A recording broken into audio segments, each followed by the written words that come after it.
There we are live, actually. Not live, but... We are recording. Live of the recording, but you Welcome listen to later. the Blue Collar Losers Podcast. I was actually going to start something like that, because I noticed, catching on Ralph today, a lot of people... Brought to you from my basement. They do have, like, stuff like, hey, welcome to the Ralph Reporter, welcome to the Joe Rogan podcast, and we're not that... Oh, I will do that every episode if you want. Like that. Welcome to the possible sex dungeon. Welcome.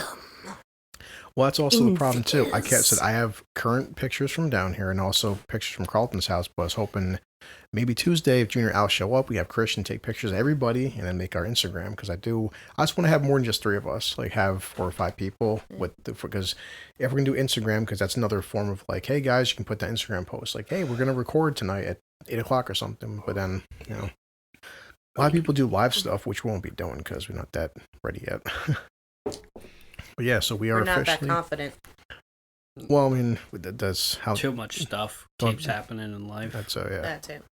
What's it? Well, for a lot of people... I mean, you can pretty much always guarantee that I'm going to be here. Yeah. I'll be here. Almost. Elliot will be here because he has no life. Pretty much. Very much. Video games. Yeah. Yeah, so welcome. This is, we are in September now. And we're all still alive. For now. And I'm back to work, guys. Whoa, make my money. Feels weird. Yeah. I've been in the Troy location 4 times this week. Nice. And the Hudson location once. Well, off the bat, so I bought the 6-pack of Jack Daniels. Apparently, Jack Daniels had to branch out, and God bless him. I can't just, Nice. I can't afford the actual Jack Daniels because shit's expensive. But I got the Jack Daniels Down Home Punch. It's basically their version of like a beer. And I am terrified to drink this because I don't normally like Jack Daniels. Well, it's the same alcohol content as the Seagrams. So it's a little bit more. Yeah, but It just smells more fruity. how do you like it? I mean, I just inhaled it. See, here's the thing. Hanging out with you guys is like hanging out with a ton of chicks. Because literally, other than Jen, all of you have freaking like a very like fruitful taste when it comes to your alcohol. Yeah. Al's always getting like, you and Al like always get like freaking wine. Junior, he has an addiction for freaking Fireball. Yeah. And sake. I'm gonna buy some more of that because poor thing. Elliot's gotten into the freaking like. Wait, what are you drinking at? What is that thing? I'm finishing off the Dragonberry Rum with See, berry yeah, energy see, yeah. drink in it. Yeah. What? Yeah. Fucking Dragonberry Rum. Like, it's the fruitiest freaking rum you could fucking buy. No. You get a hint of Dragonberry and a lot of rum. Yeah. Not the piratey kind of rapey rum, but rum. Yo-ho-hos. Mentioned we're 3 minutes in, pirates and raping people. Well, technically that's what they did in real Pirate's life. is a Don't from let me. movies make you Yo-ho-ho, think and about that they rum. were cute. Yeah, remember that was years ago. Yeah, I think- love Captain Hook.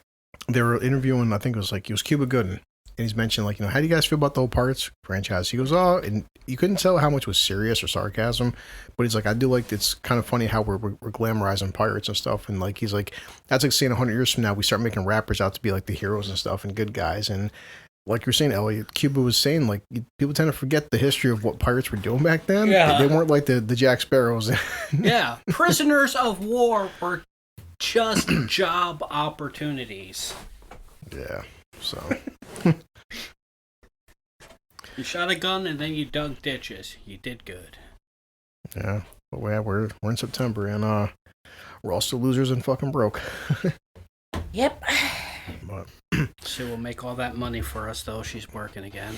hopefully Al shows up. But yeah, I wanted to get like at least one drink in me because it's been a rough week for everybody. I don't know why. It's September and more bullshit. I always see we have Molotovs, people catching on fire,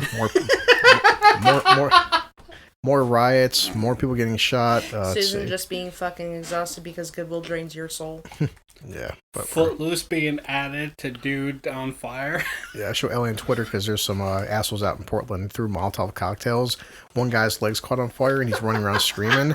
And people, of course, Twitter being what it is, and sometimes They made a meme out of it, didn't they? well, they pulled. Or a GIF. You have to watch the video. No, they showed the actual 50-second clip, but they added like Footloose music. Oh god. So the guys running around screaming on fire. They're playing Footloose. And in the background you're hearing, now you gotta cut loose. Yeah.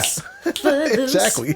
Fucking amazing. And the moral could be, listen, dickhead, you wouldn't get caught on fire if you weren't playing Molotov cocktails burning down Portland. So there's that. So I feel no. This is the problem with our freaking generation is they don't take anything seriously anymore.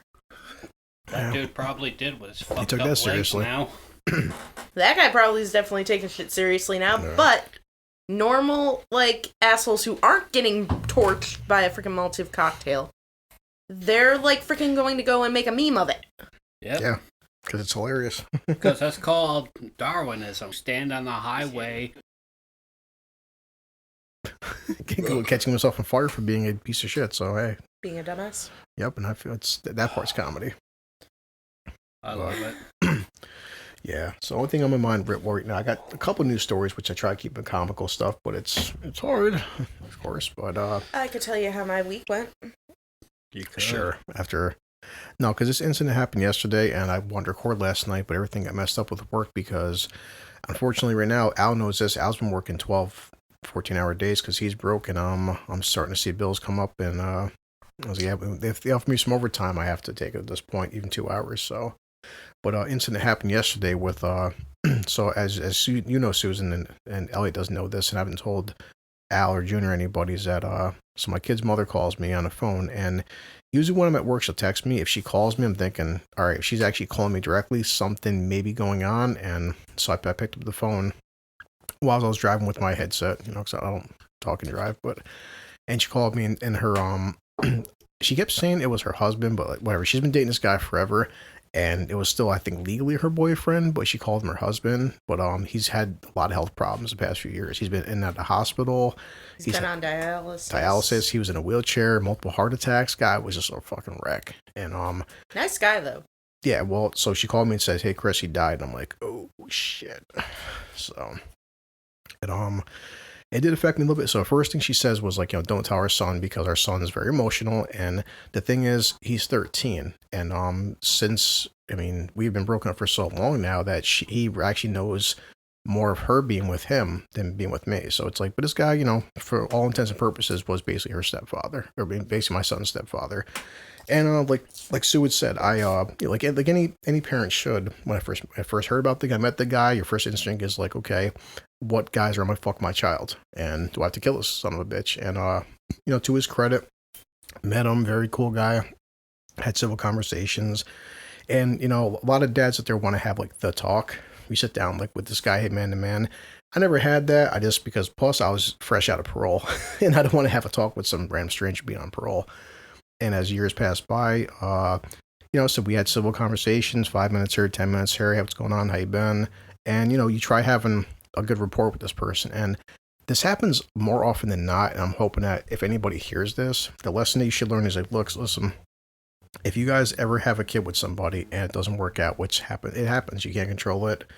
People change, whatever. Do what you can to at least have a decent relationship with your ex, and also understand the fact that, hey guys, it's time to grow the fuck up. And sometimes, they're going to get a boyfriend or husband or whatever, and you could be a prick about it and treat the guy like shit, and fight with the guy, or be the better man about it and try getting along with the dude. Or girl. Yeah, that's so. But yeah, and to this guy's credit, he was always nice to me. But the main thing was like, he was always nice to my son.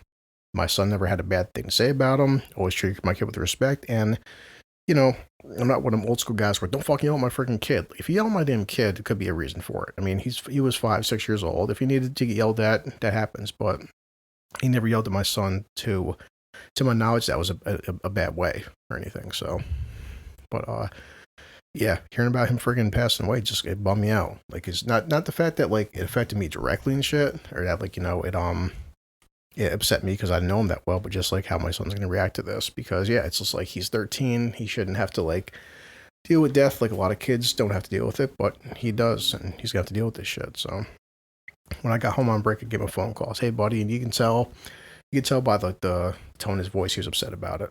You know, and just like, hey, what are you doing? He's like, oh, I'm just gonna lay down. I'm kind of upset. He goes, did mom tell you what happened? I'm like, yeah. And I said, yeah, Christian, it's hard, you know. I was like, it's there's nothing, no right or wrong I can tell you about this. And he goes, well, Dad, he goes, at least I'm happy that, you know, he died in his sleep, that he didn't suffer, because he did. Like, my son's mother, she woke up and, you know, he basically had hospice, and she woke up and he was dead in his bed. So it's like, so, you know, I told my kid, I'm like, hey, you know, the good part is at least, you know, he did die peacefully. I said, and Christian, that's the way it should be, because we see it every freaking day. There's people being shot in the fucking streets and being burned or something, or just horrible shit happening to people. And like, you know, I told Christian, I was like, it's hard to talk to a 13-year-old about that, but I'm like, you know, eventually we're all gonna go. And I'm like, but the ideal way to go is just peacefully. So it's like, at least he didn't suffer. And I'm like, in the health problems he was having, I'm like, he's not having these health problems anymore. He's gone. So I was like, you know, don't be, you can hear him tearing up over the phone. I was like, hey, buddy, I was like, you know, don't feel ashamed about crying. I'm like, I cried when Mary died. I cried when my dad died. I'm like, you still have me, you still have your mom. I was like, your mom is going to be a wreck for a long time. But I'm like, just, be there for her. Just take it day by day. So, but yeah. Unfortunately, I haven't had a good father figure, so I want my dad to die. Unfortunately, Chris, you work with the dude. Yeah. You probably don't know him, but you work with this son of a bitch. Probably. Just way too many coworkers. Just look for the biggest womanizer there, and you probably find that son of a bitch. I'm in a garage, so there's plenty of them. Yeah. But yeah, it's just like, you know, I wish, like, you know, looking at this whole situation where, like, a lot of young boys who, unlike you, Elliot, who had a good father. I mean, my dad was, when I was a kid, you know, my dad, like a lot of little boys, I idolized him, man. I idolized him, wanted to be him and shit, and just, like, I sat there and thought my dad was perfect, you know, fucking, he could walk in water, he was invincible, he was bulletproof, and that was part of being a little boy. And as you get older, turn into a teenager, and even, like, you know, became a dad myself, you start seeing the flaws in your dad, shit that you didn't see 10, 15 years ago and stuff. And now, even being older that he's gone, I'm like, wow, like, you know, you start realizing a lot of mistakes that dad made that I don't want to do, you know, because like anything, any kind of decent parent, like any kind of decent parent, you want to sit there and, like, you know, give your kids a better life than what you had, you know? The hell was that? Yeah. But you want to give your... Damn, these things are definitely picking up stuff. Yeah, no. Heard that in the other room. Yeah. But these powerful microphones. So yeah, we got our headphones back on, so we're noticing things that we didn't notice before. But I can fucking hear her conversation. I noticed. But what's the thing with the noise gate and stuff too? When we actually play this, they're not going to hear that. So we're hearing things now, but you won't hear it back when we're that's still funny sharing it. So, but anyway, like I was saying, so you know, any kind of parent, on a serious note, you should try to do better for your kid. And as much as I can't stand my kid's mother, and I can't, and anybody knows me knows that I've tried everything in my power to have a pretty decent relationship with her, because, you know, at this point, listen, it's not about you, not about me, not about who is right, who is wrong. It's about your son, and it's about what's better for him. And the biggest mistake my father made was because dad and mom are just fucking, you know, freaking fire and gasoline, oil and water, and they just could not get along. And dad's solution was go back to the reservation, and I wouldn't see him sometimes for 6 months, sometimes a year. And, you know, when you're 11, 12 to 15, 16 years old, it takes a toll on you. You know, like, and she had her problems and shit, and I didn't want to sit there. My son, now he's turned 13 years old. I don't want to, like, you know, go 6 months, go a year, and I'll see my kid because of how much I hate her. And it's like, don't. technical difficulties. Yeah, well, you get what you pay for. Yeah, fucking. I see that apple with a piece bitten out of it, and I'm like, is that the good chunk that's gone? Yeah. Sorry, fucking Steve. That was my sister with her granddaughter. Is she hot? She Your lives in Texas sister. and she's married. I don't care about the married part. Is she hot? I think she's beautiful. Well, don't, just as long as you don't say she has a great personality, that means she's ugly. I love my sister. Yeah. I love how we're like, and they're married. Let me tell you a fun fact. Those are often the ones that are unhappiest. Yeah. Oh no, she like loves the shit out of him. Yeah, so the point I was trying to make to Elliot was just saying, like, all the mistakes mom and dad made, that I don't want to make the same mistakes that dad did. And I'm trying to give Christian at least a better life than I had, because I don't want to, like, go 6 months or a year without seeing my kid and stuff. So, yeah.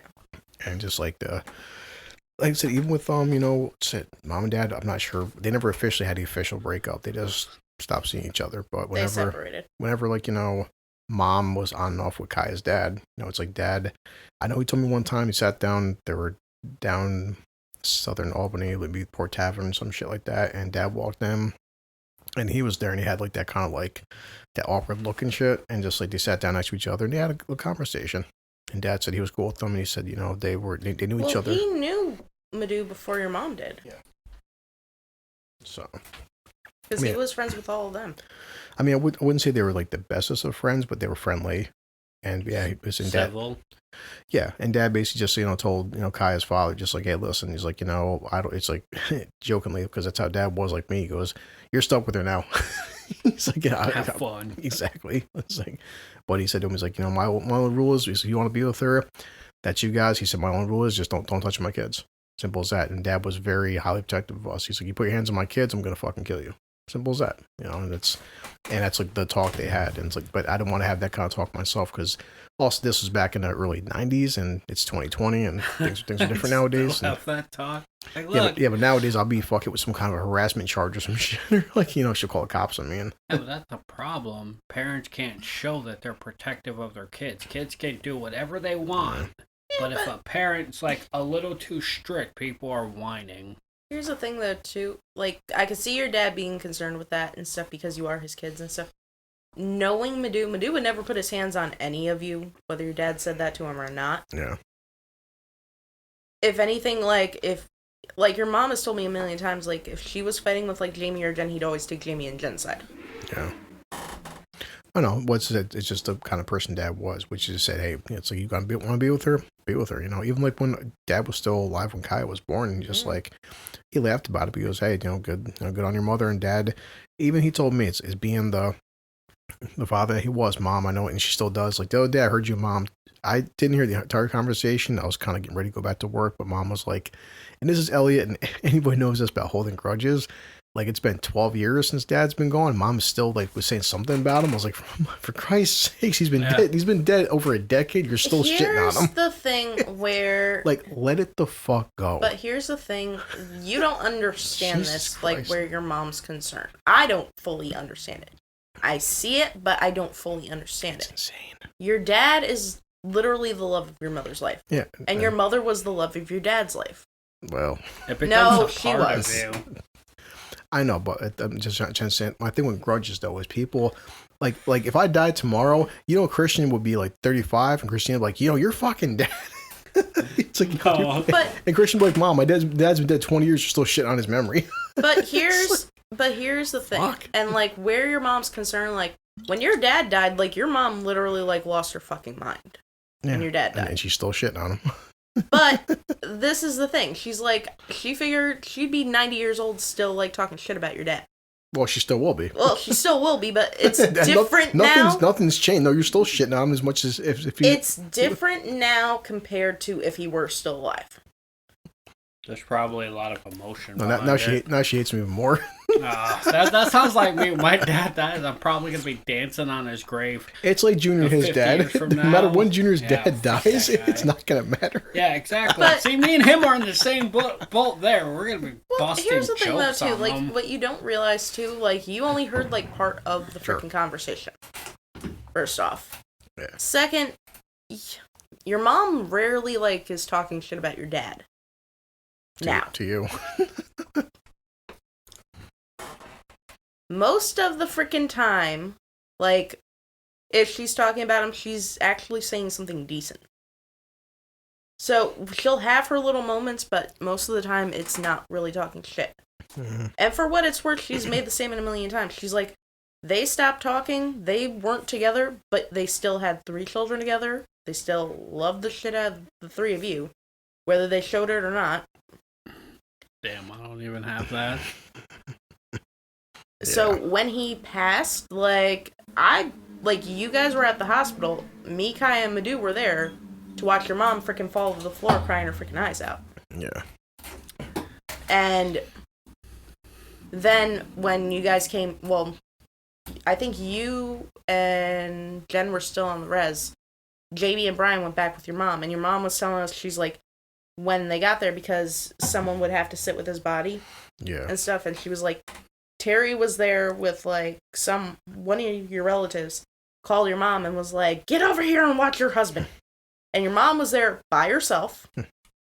And she's like, okay, I'm sitting in a room with a man that I haven't talked to in a good 10 years.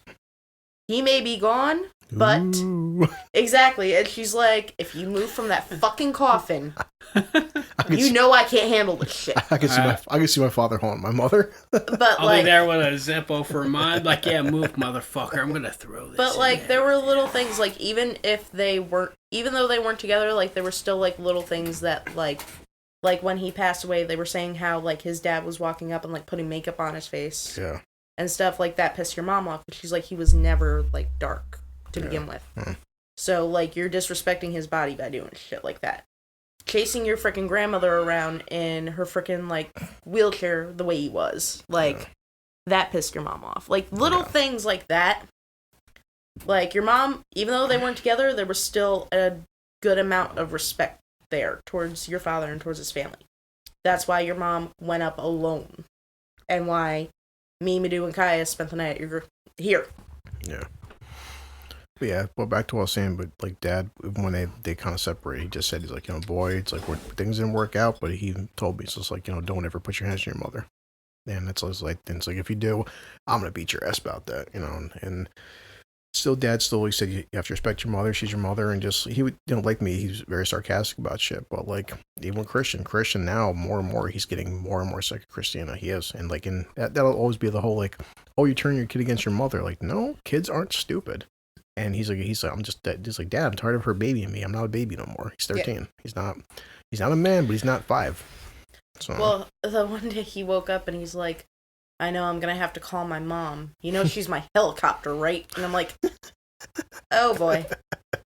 Helicopter? Yeah. Like the helicopter mother has to be like on top of them at all times. Yes. Hovering. Helicopter. Yeah. They call it helicopter mom. Now my 13-year-old, he calls his own mother. He's like, when she calls, he's like, he rolls out, oh, Dad, she's calling. I'm like, yes, son, yes. Don't encourage it. I mean, I don't encourage it directly. To the dark side. I do on the side. I'm like, yes, good. Yes. Release your anger.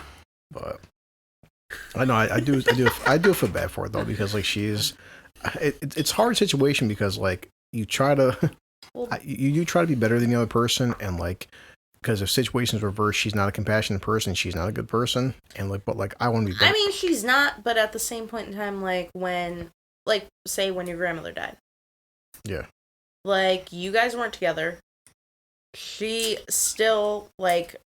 She let you keep Christian like that entire freaking week. Yeah. Pretty much. She went with you to she didn't go to the funeral, but she went to the wake. Yeah. Like, she offered your mom to have, like, family members that were coming out of town to, like, because she was working at a hotel at the time, and she was like, if anyone needs, like, somewhere to stay, like, my boss will allow it. Oh, boy. And shit. Well, I think the thing that, like, there's many reasons why I'll never like my kid's mother, but of course I still was compassionate enough where it's like she called me crying, and I still, as a decent human being, felt bad for her. But like, the thing that there was probably like 5 situations that like I'll never forgive her for, because even my compassion has limits, and especially when Mary died. When Mary died, she just, I guess, kind of said sorry about that, but I'm not sure when it was, a month later, 2 months later. There was some time after Mary died, and that if any death, it hit me really fucking hard. And Christian hit Christian hard, and I hated too that she was getting jealous in a sense that Christian was spending a lot of time with Mary, and he liked Mary a lot and would put her on a pedestal.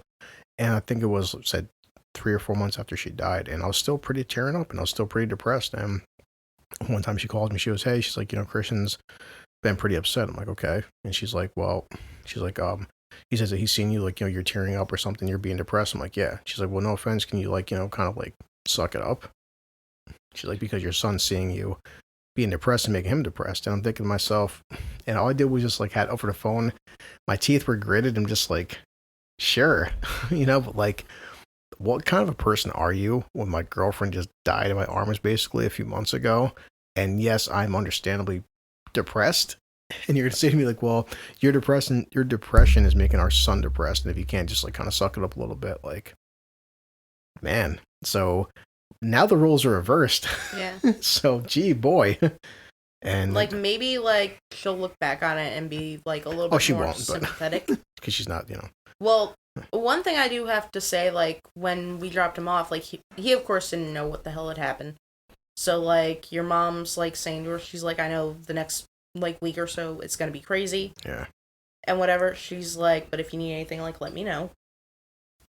And all. Because, your mom does have a heart when it comes to certain things. Yeah. And so, because even your mom was saying, she's like, all things considered, like, he was a nice guy. Like, we all know he had, like, a lot of health issues, but, like, when she first dropped Christian off, Christian's going up towards the house, and she's talking to your mom, he's walking over, her brother's standing there, and he's, like, telling Christian, he's like, oh, yeah, your mom has something to tell you, it's kind of bad, and so on. He's like, that's why you guys are here and not at home, and it's like, dude, shut the fuck up. Like, that's her kid. Let her explain it. Yeah. And she when she heard him, she, like, walked over and she's like, can I just, like, talk to Christian for a second? And he's like, yeah, I'm just, like, and she's like, you don't need to let him know anything. Go inside. Yeah. And I hear Christian say to her, he's like, are you okay, Mom? Were you crying? Did something bad happen? Something bad happened, didn't it? And, like, that's when your mom, like, pulled off. But, like, I wanted to, like, punch her brother in the face and be like, dude, like, what the fuck is wrong with you? Yeah. I hate today. Why? Because it's my daughter's 9th birthday. Oh. I just got pics of her stuff and now I'm kind of getting angry. Well, it's just like, for me, it's just like telling people in the future. Like, I get why guys act the way they do, and trust me, I'm very protective of my son, but, like, I just hope that more people would just get more, like, adult, get more compassionate, and hey, like, feel sad. And say the guy was a decent person. Never had a problem with the guy, and like, thanks for being good to my kid, and like, I'm sorry he passed away. No good thing is, not good thing, but the positive thing is that he did have a lot of health problems, and like, he's not suffering no longer anymore. in pain. Yeah, because like I said, like the past 3 times I see him, Elliot, and I'd knock on the door. Hey, Chris, come in. Okay, cool. What's going on? We talked for 5 minutes, and he was sitting in the living room just in a wheelchair, and I'm like, damn, dude's and it probably like. I'm not sure if he's 54, 55, not too old, but like, just that's like, pretty old. I'm sorry. Nowadays, that's kind of old. It depends. People are dying in their 20s. Yeah, it depends on the health person. Like, we see someone like Mark just turned 40. I know, that's a miracle. But he's got the body of a 70-year-old. So, my body's broken. I haven't taken a shower in 4 days. So. My smell could kill a corpse. Yeah, just people, just try to be better people. And like I said, if you have a kid with somebody, just do the right thing. Be a decent human being. Even if the other person is not a good person, like my kid's mother isn't, I want to be the better man out of 2 of us. That's why I just sent my little one a happy birthday, because I wasn't invited to the party. So anyway, so get that out the way. Something a little more cheerful. Fun fuckers. Funny. So Susan went back to work this week. Oh yeah. About time. Fuck off, Elliot. Yeah. Fuck off, Chris. That's cool. That the whole, like, what was it, 4-month vacation, 5-month vacation? 5.5 months. Boy, tell. And getting paid for it too. So went back to work. Telling you. She's got the 5 months. Look at, she's like 30 pounds fucking thinner. She's doing like 20 fucking one-legged squats and shit. Like at least 1,000 push-ups a day. My God, you're a beast. And she missed throwing those, by the way. Oh boy. Next time it'll be the bottle. Not as bad as Jen, but still. So went back to work. Everything all fine and dandy. So our store itself is not open yet. Because we're moving locations from Fuller Road to Western Avenue. So it's been me, Jim, and Crystal working in the Troy location for 4 days this week and the Hudson location 1 day this week. So, going back to work, first thing we needed to take a safety precaution course before we could even pick up a pricing gun and start pricing things. Okay. Then now Goodwill is providing us with masks, gloves, and basically like telling us like if you're like using a gun, you have to assign yourself that gun. Like write your name on it. God. That is now your gun. No one else can touch it. Jeez. So Damn COVID. shit like that. There are precautionary measures that have been taken when the stores first reopened. I have no idea what he's laughing at. He's laughing because he's a dick. Yes, pretty much. There have been new precautionary measures that have been taken where when they first opened, they were taking the donations in. There's a complete no-touch, God. like, donation type thing. Yeah. They leave the receipts on a desk. Tell the donors, if you want a receipt, just take it and fill it out. Yeah. They're entrusting that the donors are leaving shit that they should be leaving and not just shit. Which, you know how that is. Yeah. I don't even have to tell you. You know how that is. 90% shit, 10% Pretty much. good Yeah. stuff. Those dumpsters, it's for the most part like, and it Oh, sucks good because news. Troy has 3 dumpsters. And 2 cardboard dumpsters.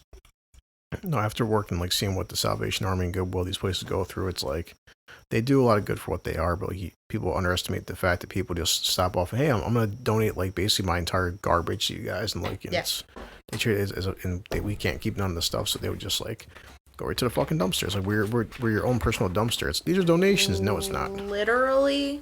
Now, they get nowhere near the amount of donations that our location would get. Yeah.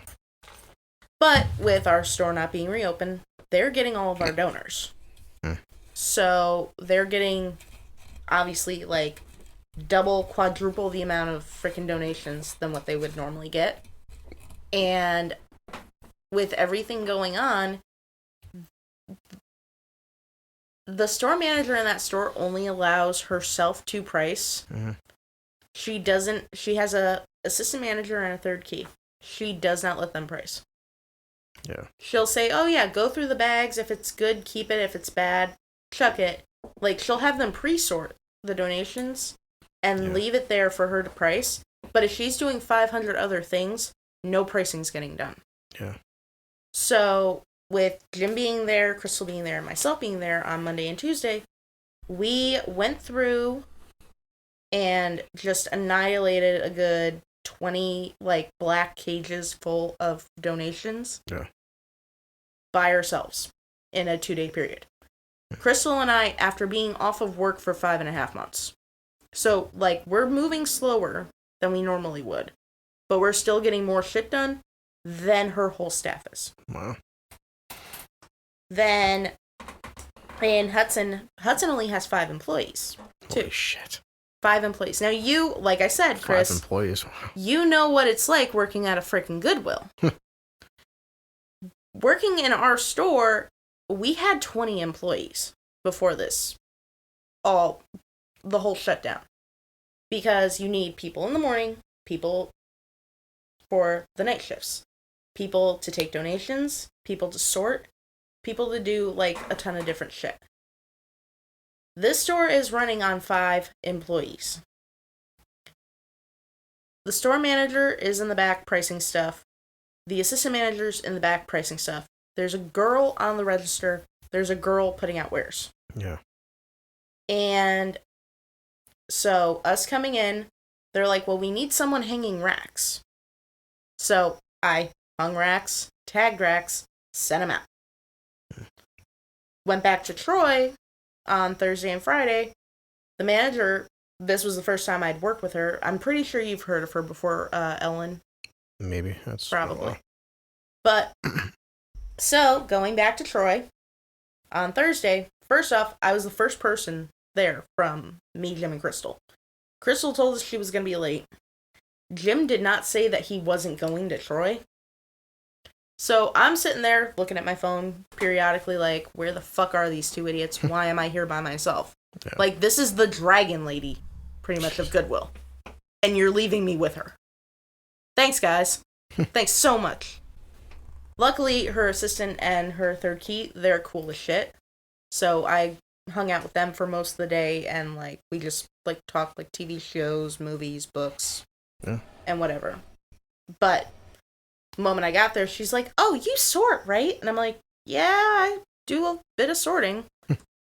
So, sorted clothes, helped their third key get through, like, a good 6 or 7 blue bins of clothing. Okay. And, like, every store has a certain amount of racks they're supposed to be putting out per day. Their average rack count per day is supposed to be, like, 10 racks. 85 pieces per rack of clothing and whatever. So the chick who they have hanging, she was able to get all 10 racks because both of us were sorting. So that was pretty cool. But then the bitch who's their store manager, like I said, she's off doing like 5 million different things. One of the things she's doing is she's going through the racks and like double checking like to see if like we're sorting decent shit. Now, I'm a pretty good sorter. I'm not gonna say, like, I get 100% freaking amazing shit, because, you know, no one's fucking perfect. But I do pretty well.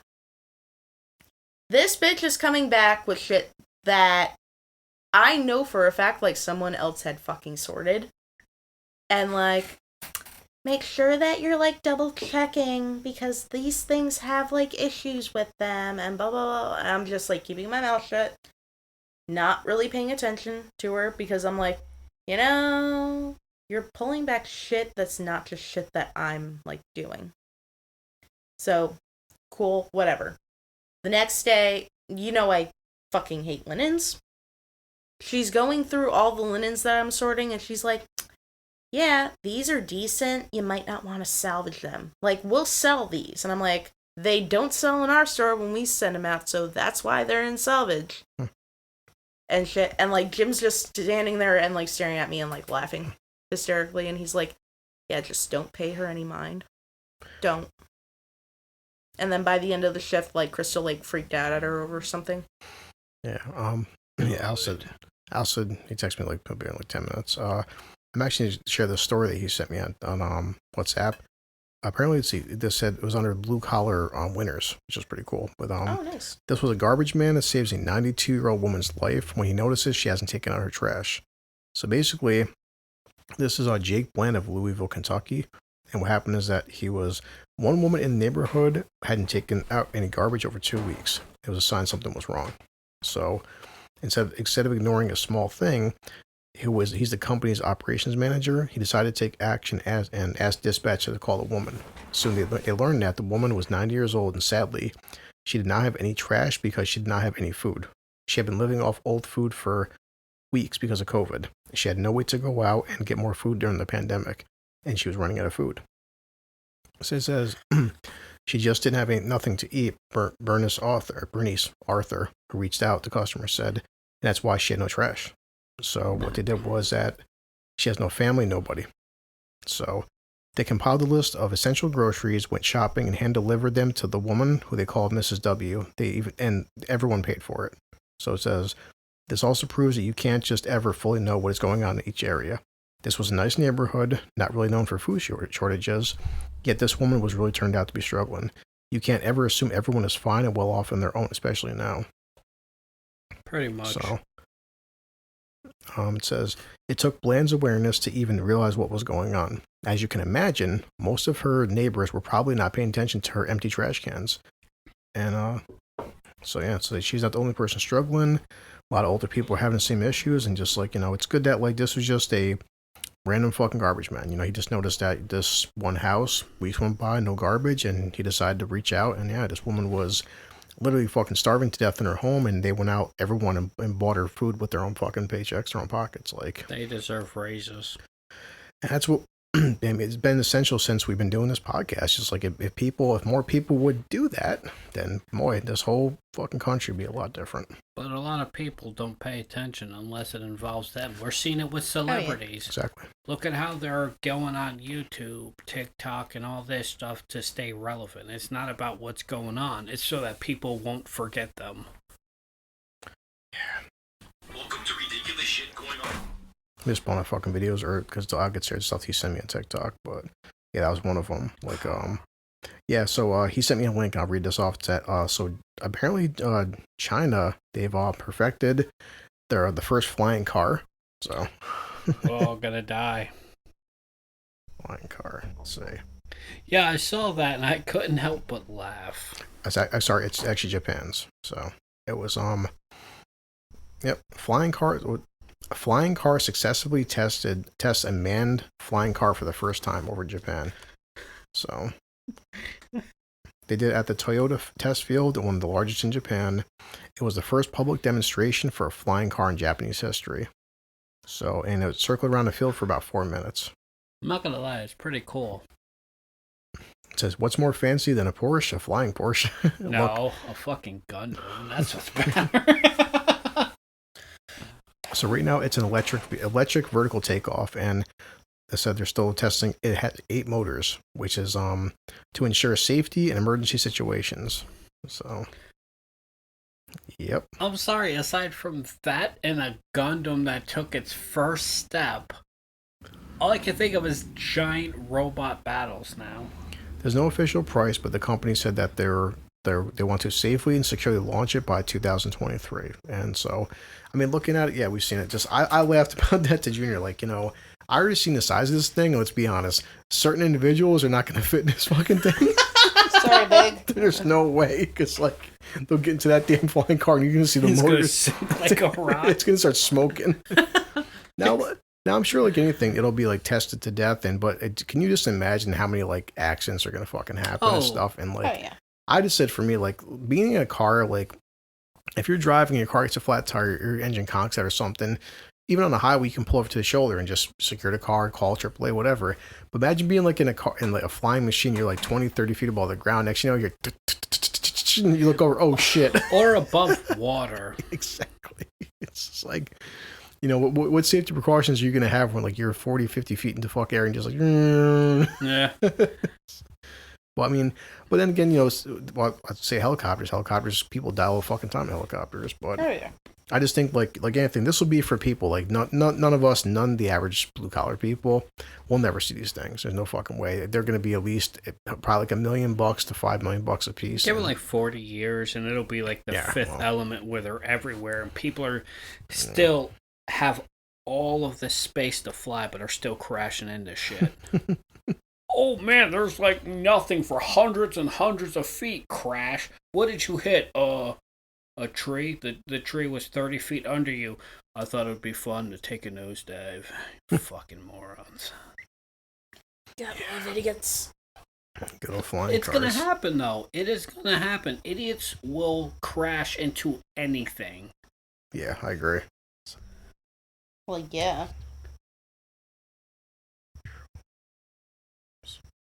I'm trying to find this article. So Alice sent me another video where apparently scientists, they brought back, okay, that's actually from the New York Post. So scientists have brought back to life 40,000-year-old worms. We're Yeah, so I fucking. could have sworn you said I saw something about No, that. no, that was different. That was a different one. This is another incident.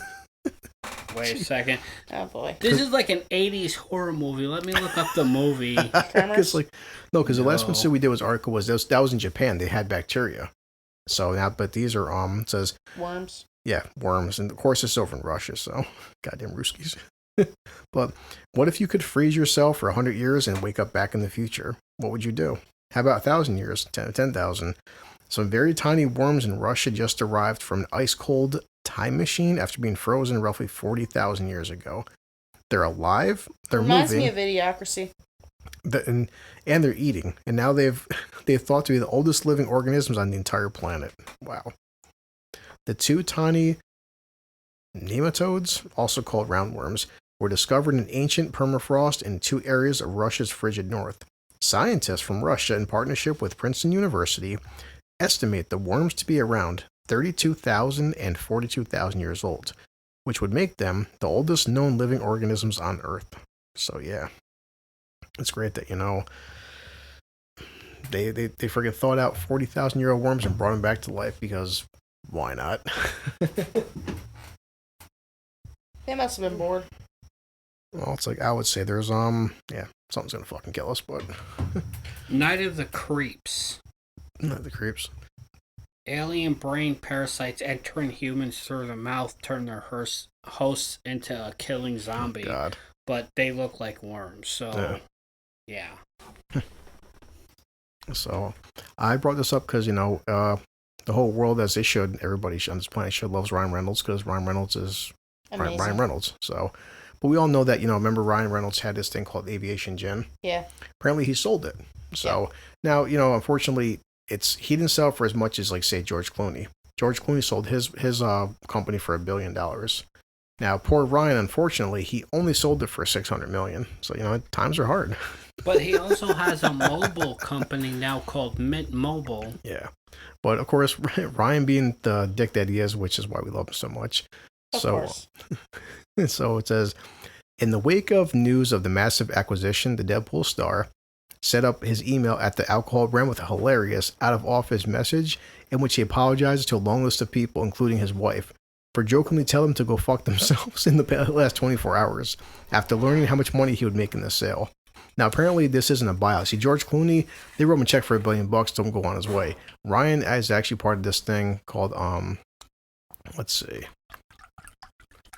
All right, thanks for your email. I'm currently out of the office, but will still be very hard at work selling aviation gin. So it's something called a buy. It's called a earn-out. A earn-out is basically for next decade. Ryan will still be the face of aviation gin. He'll still be promoting it, and he'll still be like advertising the gym, which is great because he's still getting paid $600 million. But here's the fucking statement Ryan made. In related news, I just found out what an earn-out is. I'd like to take this opportunity to apologize to everyone I told to go fuck themselves. My lawyers just explained how long it takes to achieve an earn-out. So it turns out I'm not as George Clooney as I thought. This message continued, referencing the $1 billion deal that George Clooney made back with his tequila back in 2017. So he's like, the point is, those listed below, I'm sorry. I'll indeed be needing your help in the coming months and years. Thanks in advance. Reynolds' note concluded, before listing my mother, Blake, Peter, Diego, he's like, The Rock, George Clooney, he's like, Betty White, Oh my God. TGI Fridays, Baxter Calisthenics, AMC Theaters, the number 8. Don Saladino, he's like, the head of Alfredo Garcia, he's like, soothing lavender eye pillows. Wow. He's like, on Monday, Diego announced that had reached an agreement to acquire Aviation American Gin with Astro Tequila. So it says, according to a press release, the deal is estimated $10 million, which includes the first payment of $300 million down and potential earnings up to $275 over a 10-year period. So he wanted to apologize to The Rock and everybody. So I'm going to fuck themselves. His wife, his mom. He said, yeah, a little over 2 years ago, I became an owner of Aviation Gin because I love the taste of aviation more than any other spirit. So what I didn't expect was the sheer creative joy learning a new industry would bring. Growing the brand with my company, his company's called Maximum Effort Marketing. He gave his maximum effort. And has been among the most fulfilling projects I've ever been a part of. Oh, God. So. I still loved when he first, bought Aviation Gin. And he was still, having his friendly feud with frickin' Hugh Jackman. Yeah. And I think, Jackman does, charity work with, kids and some shit. And they had to, they were on a truce. Uh-huh. And they had to do, a promotional video, explaining, why each other were, great men. And he does, this really, heartwarming one for Hugh Jackman and everything, and Hugh Jackman's like, oh, wait, you took this seriously? And he's like, well, yeah, I mean, you do, really good work, and whatever. And he's like, and we're on a truce. And he's like, oh yeah, we don't have to watch mine. And he's like, no, let's That see. was good. And Jack was sitting there and with a bottle of aviation gin, and he's like, this gin sucks. Almost as bad as Ryan Reynolds' acting career. Tips it over and just lets the gin like fall to the floor. Yeah. And the look of hurt and like agony on Ryan Reynolds' face was hysterical. Yes, it was. The world loves Ryan Reynolds. Oh yeah. So let's see. Even Hugh Jackman loves Ryan Reynolds. Even time Secretly. does, because Deadpool was created before Ryan Reynolds existed. That's why I said he made this company called Maximum Effort. Fucking douchebag. But it works. It works. Yeah, he's one of the very few people. It's just like, hey, good for you, Ryan. I mean, still a lot of goddamn money, but still. Yeah. Man. So let's see. What else to get here? I mean, one thing to take into consideration with Ryan Reynolds is he actually like gives a shit about his fans. Yeah. You get that feeling of him, yeah. Yeah. I love the Deadpool Halloween skit on YouTube. That shit was, he had all those kids in the park. I loved Australia Day. So, I had to give a shout out because I listened to Ralph's podcast, because Ralph is a massive alcoholic like the rest of us are. And he said, this is a day in history. This is a day that shall go on forever in the history books, and we should all be celebrating this. And yet again, how far back America is, and fucking Finland. So, God damn it, Finland. Why is everybody beating us for? I don't understand. But this is probably going to cure. This is better than the cure of cancer. But like, apparently Finland. Hangover cure successfully tested on drunk subjects in Finland. Finland has found the cure for the hangover. Not greasy food. No, they found the actual cure. Like they vigorously tested people. Not getting drunk. So the actual cure for the hangover. So yeah. I mean, motherfuckers. Son of a bitch. They so win. It's like they win. So yeah, a group of Finnish researchers believe they've discovered what people have spent centuries searching for. It's been more than centuries, but the cure for hangovers. A dose of 1,200 milligrams of amino acid L-cysteine was found to reduce alcohol-related nausea and your headaches, with a dose of 600 milligrams help alleviate stress and anxiety, according to a study. So, what they did was they double-blinded 19 healthy male volunteers, of course, consuming alcohol doses of 1.5 grams per kilogram over 3 hours in a controlled setting.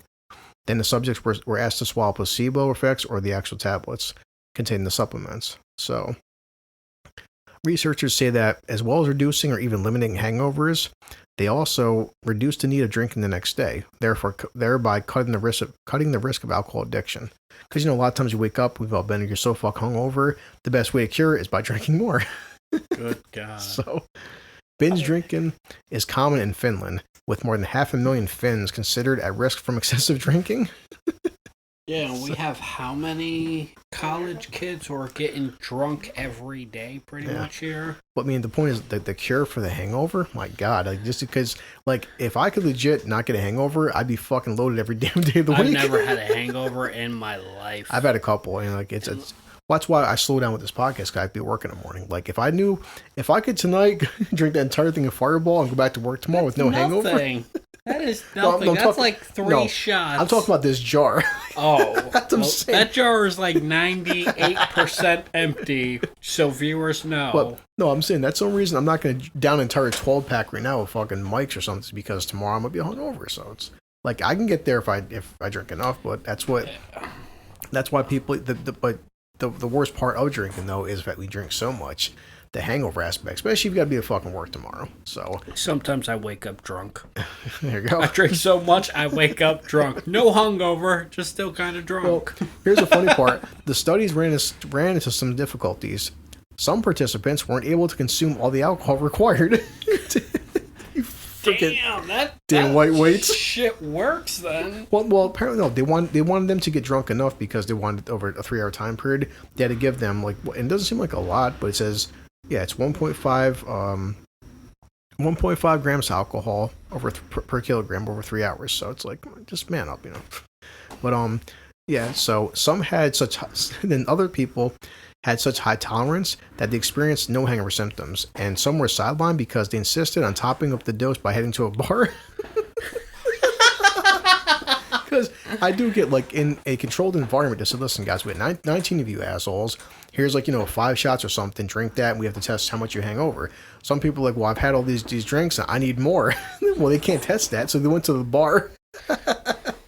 It's like 5 shots doesn't sound like a lot to me. Or whatever it is, but, like, I mean, that's this like is... starting period. Like, here's 5 shots to start with, right? No, the whole way. It says alcohol doses of 1.5 grams, which isn't a lot, but I mean, how many doses were they giving them? I don't know. But the fact that they've swallowed this pill and they woke up and they're like, headache's gone, nausea's gone, shaking's gone, my They win. Finland, someone give them a medal for actually... I like listening to Ralph, his friend Eddie's like, he's like, so have you bought stock? He goes, stock? He goes, it's like, fuck it. Half my fortune's gone to stock to Finland. He goes, you bought it on Amazon? He goes, Amazon? Amazon's like, for Christ's sake, stop calling us. It's like, you bought too much of this shit. Like, yeah. If they officially market this up as being the official cure for hangovers, like Finland, you've saved not only the country, you've saved the planet. Like, fuck the cure for COVID. I'm sorry. Like, the cure for hangovers. Oh no, I got something better for you. So I looked into that Bella Thorne stuff we were talking about. So she made $3 million within the span of a week. Holy shit. She actually put up pictures. Yeah. But they were naked. Fans were mad that they weren't explicit enough or naked enough. They were mad that they spent $200 and they didn't get enough. So far, I've been doing your TikTok stories. Like, if you're bringing back 40,000-year-old worms, and we did that story about the garbage man that saved that woman, which is pretty cool. So, and finish people winning the world's health award. Oh god, got my bones. So check this out. It's Jack Daniels. It's Down Home Punch. So, figure try it out. What's that smell?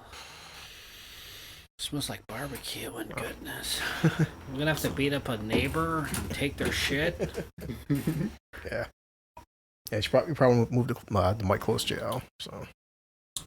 Let me see if this works. Down Home Punch. This is actually pretty good. Yeah. It is. And I just turned your headphones on, too, so you should be able to hear yourself. Ooh. Actually, I have to pause this because for you to record, you gotta come in here. So you say. Okay, we're back. And so I want to get your opinions on that. So, said the news stories was, I did the first, 20 minutes while Susan talked about going back to work, and I just, I didn't tell you yet that my son, yesterday, my kid's mother called me, and, her basically husband died, and, it's, I talked about it for a good 20 minutes where the guy was a good fucking dude, and, he's good to my kid. That's all I really cared about, so that's the main thing. Oh, yeah. Every night, it's like every 3 hours, I hear these assholes. Yeah. Been racing outside. So we broke down, said your stories where it's like they brought back the worms from the dead because why not? We're all gonna die. It was cool that mentioned the whole thing us being blue collar, that this garbage man who didn't have to, he saved this old woman's life because he took 5 minutes out of his day and cared, which was great. It's deserves a raise. Which is the type of shit we need right now. People that will care about other people. Yeah. Yeah. So your worms. And, still laughing at Footloose. Yeah, well, have you seen it out? No, I showed Ellie because, I'm sure with the whole Portland thing and stuff. Well, I found on Twitter, which, they showed the footage with the one guy was showing a Molotov, and the Molotov hit his feet, and he's running around screaming and stuff, trying to put the Molotov out. But someone, of course, edited it where it's now he's running around screaming, but they're playing Footloose. It's like, and if you want to play with Molotovs and try to burn down Portland, I don't feel bad for you. Everybody cut loose. Yeah. I'm sorry, and I just went over. Too funny. One of Ryan Reynolds. Ryan Reynolds sold his aviation gin for $600 million, so which is cool. Of course, he's like, I'm not as big as George Clooney because George Clooney got paid $1 billion for selling his tequila. Ryan Reynolds made $600 million. Like fuck. And he didn't curse out his family and a wife apparently. That's we're in the wrong industry because we're not selling gin. Yeah. Hey, we can. Yeah, be the brand name. But no, to Ellie, I heard about this today, which is this is from August 19th, and this is going to be the human race is saved because Finland just cured a hangover apparently. My God. Finland has successfully tested. They've had the cure for the hangover. Like they win. That's going to save billions of lives. That's a medical marvel right there. Hey, they win at drunkenness. Get drunk and you don't have to have a hangover. Yeah, could you imagine what life would be like where you can get so fucked up where you don't have a hangover the next day? Like, like whoever's buying stock in this company is going to make trillions. Like, shit. My God. Yeah, that they win. I don't care. Yeah. We cured the flu. Yeah, well, Finland cured the hangover, so you lose. Yeah, so that's basically what we talked about. I did hear about this. Was in history. It was just a random article where apparently this woman was. They didn't confirm it, but she might have been like the inspiration for Bram Stoker's Dracula. But this was back in the 1600s, and I just found it to be an interesting article where she died on August 21st of 1614, but she was called Countess Elizabeth Bathory. Ah, yeah, Elizabeth Bathory. Yeah, you see, I'm not surprised you don't know about this. That's she bathed in the blood of women. How much do you know about this? That's what bothers me. Enough to maybe slightly aroused. Yeah. I believe Hostel kind of did a thing where a woman got naked and cut up her victim so they bled on top of her. Yeah. She thought that doing that she would look beautiful forever. Well, apparently the story, like from what I was hearing about, was just like she was like one of the world's oldest serial killers, and they couldn't confirm her actual body count, but she killed like over 650 people she murdered, and she was like, kidnapping young girls and torturing young girls in her castle. I'm like, what the fuck? Bathed in their blood. There was a dude in France that was doing some shit like that too. Yeah. I forgot his name. He killed over 600 kids. Yeah, and like Elliot was saying, it's like she would have the service, and she believed that drinking the blood of young girls would preserve her youthfulness and her looks. And witnesses told of her stabbing victims or biting their breasts, hands, face, and arms, cutting them open with scissors, sticking needles into their lips, or burning them with red-hot irons. And yes, and she would bathe in the blood of her victims to make herself younger. Jesus Christ, man. Woo. I can't help it. Just like Vlad the Impaler. Did you know if you did not take your hat off in his house when dinner was ready, I don't know how true this is, it would get someone would put a spike in your skull, so it would literally be spiked into your head. Wow. Yeah. But yes, I mean, well, according to this, it says like, the highest number of victims that they could cite was 650. She probably killed more. that's all I could find. But like, Jesus Christ, man, like, and the moral could be that women are serial killers. So always blaming guys for this shit. I wonder how murder is a man's game, though. Yes. Like, we specialize in that shit. She just made it sexy. By saying 650 freaking people, dude. Like, holy shit. Those breasts must have been immaculate. God. So, we gotta make fun of it because this is, like I said, the truth is scarier than any fiction you can put out there. Yeah. Fucking Kellogg's. So, yeah, but yeah, I was breaking down your flying car story in Japan because I'm laughing about that. Like, just said, call what it is. I seen the size of that thing. Certain people aren't going to fit in that thing. They'll get bigger and they'll become more powerful. I shit you not. Give it a while, because what's going to happen is, as soon as they start mass producing it, they're going to be really expensive at first, and only the elite are going to have them. Oh yeah. And then at some point, everybody's going to be able to have it. Yeah. That shit is going to kill the four-wheel industry. And a lot of people who think they're great flyers. Well, I gotta tell Elliot that, like, I'm sure they will over time fix stuff, but like my initial reaction would be like, yeah, if you're driving your car and you get a flat tire, say your battery dies, you pull over on the side of the road.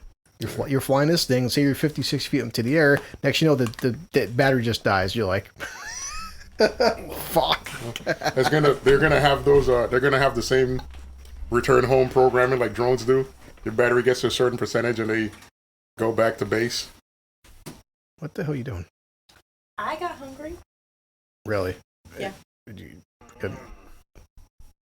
Chris, he's like, I'm about to steal your plate. No, more just like, it's like Elliot playing Xbox. Like, 8 o'clock, you're crumpling a bag of chips.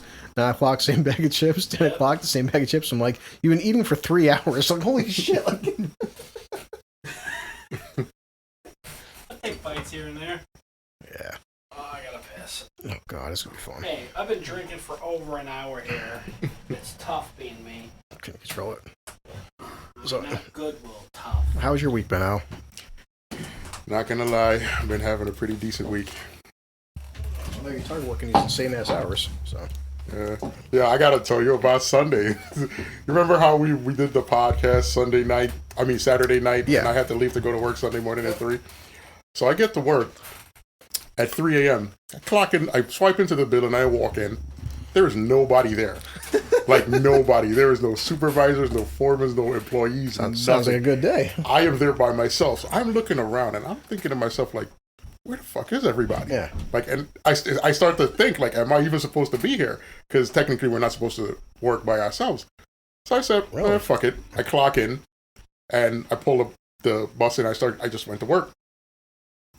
So then around 7 o'clock in the morning, Eric comes in, and he's like, what the fuck are you doing here? It's like, what are you talking about? I signed up for a Sunday morning 3 a.m. Yeah. He's like, yeah, that's Sunday night into Monday morning. I was like, oh shit. I'm on the clock this whole time. Oh shit. So then while we're working, the Albany foreman comes over, and he's like, I saw that you punched in at 3 o'clock. Do you guys have like a special campaign going? I'm like, nah, I just fucked up. He's like, don't worry about it. I'll talk to Ed. I'll make sure you get paid. I was like, all right. Because I actually worked. Like, it's not like I was just there fucking around. Yeah. I was like, yo, I felt like an idiot. Well, I was like, tonight, they asked me to stay tonight. Like, want to do some more time? I was like, no. I missed last night's podcast. I'm not missing another one. Like, but, you know, it's the overtime again. It's just endless. Like, every damn day, you want more? No, I don't want more. Like, like right now, I'm squeezing anything I can take. I did the whole week going in at 3 a.m. I'm still mentally, it's rough for me because, you know, you still get the whole, like, this bus going downtown, you look up, like, and then I'm getting people just, you know, I only have $1. Okay, I'll have a quarter. And I'm laughing at the COVID panels because I don't literally have to move around as part of my job, like drive around as part of my job. But when I do have to move around, I sit there and I swear that panel reflects everything like a mirror. Like if you're going straight and somebody passes you on the left, you see him on the right as if it's two people. Yeah, I drove last night for the first time at nighttime with these new reflectors. I'm like, I texted you that. I'm like, I don't know how people aren't dying every day. Facts. These things are this is causing more harm than good.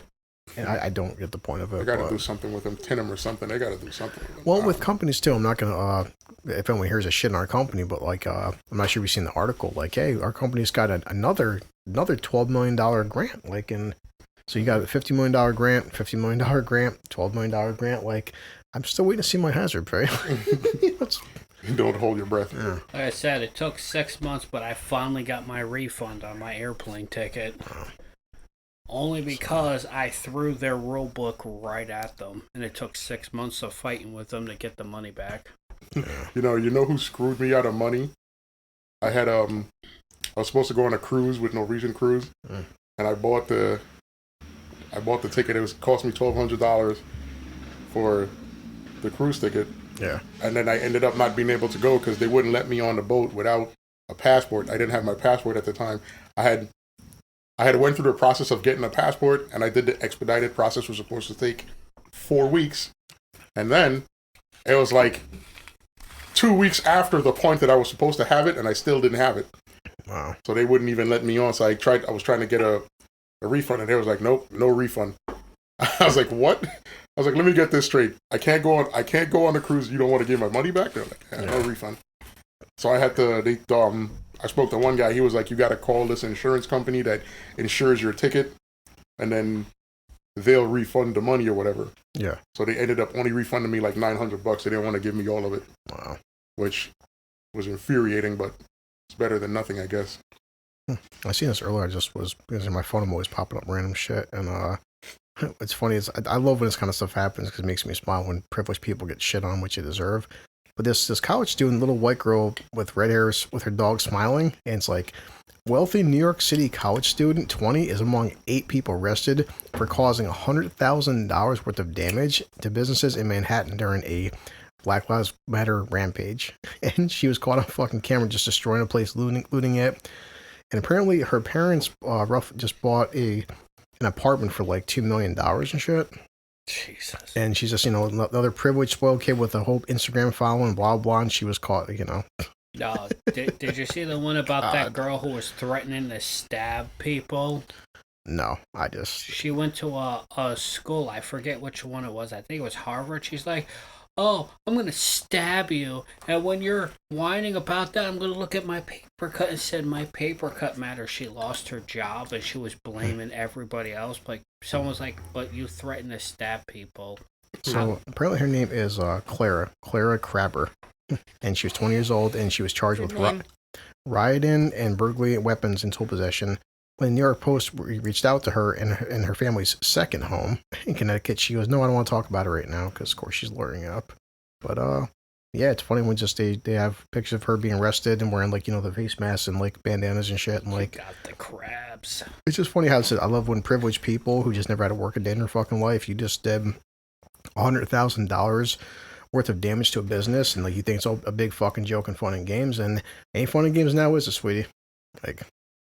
Don't call her a sweetie. That's sexual harassment. She's an undergraduate at Rice University. Her father's call her a cunt? Her father's a psychiatrist who teaches at the Columbia University Department of Psychiatry. The family in 2016 purchased a $1.8 million apartment on the Upper East Side. And somebody said, I wonder how her rich parents feel about their daughter. How would they feel if they graffitied their townhouse? One law enforcement person told the Post. So, boy.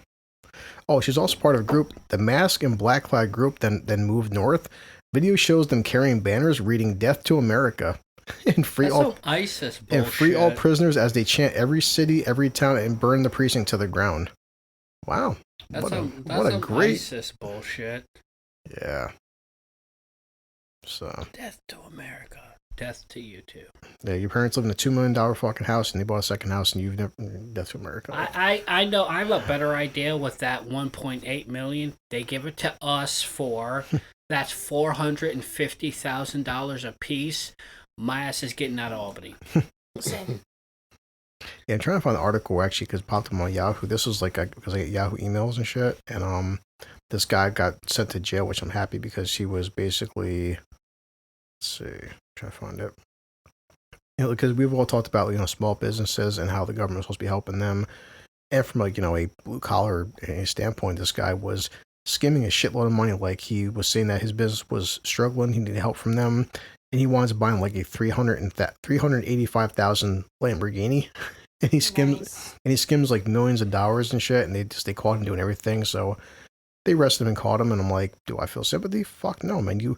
What part of your business needed a $380,000 Lamborghini? I needed that for my business, and sure he did. Man, why couldn't I do that? I've just been sitting at home watching Overlord again. It's one of my favorite animes. Like, yeah, go Eins, Algone. You sound like you watch all the same animes I watch. I watch a lot. I just watched one called No Game, No Life. I'm like, this is a fucking disturbing anime. I watched that one a while back with a brother and a sister that were really good at games. Yeah, but they weren't really brothers and sisters. And then there was a naked angel, and he's like, Atom Bomb. And yeah, I watched that. I was like, is this a harem simulator? Because I agree.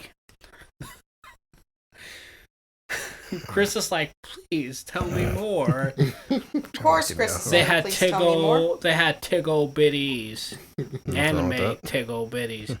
One of them lost a bet, and she had to act like a dog for the whole day. Nice. It was. She had a collar and everything. It made me proud. Did it turn you on? Kinda, yeah. Hey, I can't help it if I like women in suggestive positions. Can't find it, but let's see. So I read about because a side article that because it's Keanu Reeves, and Keanu is awesome. Oh fuck, pointless Keanu. But like they're asking him about the kind of food and stuff he eats when preparing for roles. Like after he did Speed and of course the Matrix movies and John Wick, and he said the morning before he films a big action sequence, whether it's for John Wick or nice film Matrix 4, they asked him what his favorite meal is, and he said steak. So it's like when I read stuff like that, think back to Al, I was just like, fuck vegans. It's like, and listen, if John Wick is eating steak before he murders 300 people, I'm all for that shit. Like, this is how Keanu prepares for the Matrix films and John Wick. And what is the key, Keanu, to being a badass? He's like, steak. You know, God damn it. I don't even hate vegans. I just hate how they always try to make you feel like shit because you're not vegan. Because you eat meat. Yeah, like, it's like, you're not better than I am. Knock it off. You know, there's a comic book called Berserker that he's a part of. Really? Yeah, it's a BZ. It's 6 letters. I forget how it was spelled, but yeah, he's part of that, and apparently it's making people angry. Why? Because of the people he's partnering up with, they made a GoFundMe, and they're saying that they're a crappy company who only pays people $20 to draw up a singular page or something. So they're attacking all of the people because that's cancel culture. Of course. But it looks so good, I'd buy it. Yeah, so he's talking about like it's like him training stunts in dojos and yeah, it's a long arc, but that's like No, you're breathtaking. Yep. Yeah, he's right now because once he's done film Matrix 4, he's going back into filming John Wick 4 and 5, and yeah. So steak is the key to being a badass. Yes, where he trains a Thank cat you, to be Keanu. a great I'm assassin. telling you. So thank you, Keanu. You stole my But- cat treats? He kills a whole mafia over that. So yeah, so it was on different YouTube videos, but I just pulled up the article real quick and more stuff about Johnny Depp and of course her. Like we talked about it for a couple minutes out for you got here and we taped it, but like, you know, because very few people in Hollywood, a couple have came out and like defended Depp, but apparently he has a new movie coming out with Robert Pattinson, and it's called Waiting for the Barbarians. But his co-star is called Mark Rylance, and Mark is a Oscar winner, and he said they want his opinion about Johnny Depp and Amber Heard. And he said that my impression of him is he's a very loving and very sensitive and very trustworthy person. Intensely shy, you know, like Daniel Day-Lewis and so many great actors. The accusations that were around at the time we were making the film were of physical violence. And he obviously denied this, and I found his denial completely believable. It didn't seem to be part of his character. So, it's just like it's just cool just seeing like yet another person coming out to defend somebody, because it's like she is, yeah. Toxic. I mean, this week, like, I just read more side reports, something with, like, when they first broke up, apparently her mother reached out to him. Her mother's like, I'm sorry this is going on to you, and, like, you know, you shouldn't be going through this, and kind of, like, defending him, and, of course, and her sister, and, like, even her entire family was, like, on his side. It's like, holy shit. But I'm just happy to see, like, you know. It's just a whole... I feel like Alice in Wonderland listening to the whole charade, honestly. It's just too fucked up to be real. Whenever I see a new story about that, I pop on a second, because I'm like, I want to hear. I'm still waiting for what's going to happen with this trial, like if he's considered innocent or not innocent, and just like, well, there's a certain crowd of people who are never going to believe he's innocent. Oh, definitely. So. Yeah. Oh yeah. Oh. I still want to see him play the Joker, by the way. Yeah. So. I still haven't seen what's his name? Joaquin Phoenix's Joker. No, I haven't. It was good. I liked it. Everybody said that. Like, I have not met anybody who disliked it. I think the problem with that, well, not the problem, but like a lot of the big hype around that, which like it was a good movie. Anyone involved, like how the first Deadpool came out, no one expected Deadpool, which are stupid. They should have expected Deadpool to do $800 million. Mm-hmm. But the thing with the Joker is, I think for a lot of people said that the reason it did $1 billion for is because it wasn't the best movie, but because there's so much hype around that, and like the whole, like, you know, oh, if you see this stuff, it's going to change your opinion about life, and it's like, it's very toxic, and this may create new serial killers, and it's definitely, the marketing was smart of like, listen, this is so terrible, don't go see this, we're telling you don't go see this. So everyone's like, you know what, I want to go see it now because you're telling me I shouldn't go see it. Because in terms of violence, he actually only kills like 2 people in an entire film. And the funny part, it's like the whole, like, he shoots him with a gun, you don't even see blood splatter. It's like there's actually, like, I've seen more gore on the cable television than in Joker. There wasn't much violence in it. it's not that I disliked it, but they're making it out to be like it was like Saw 10 or something, you know, like he was murdering all these fucking people and this and that. No, he only kills like not even.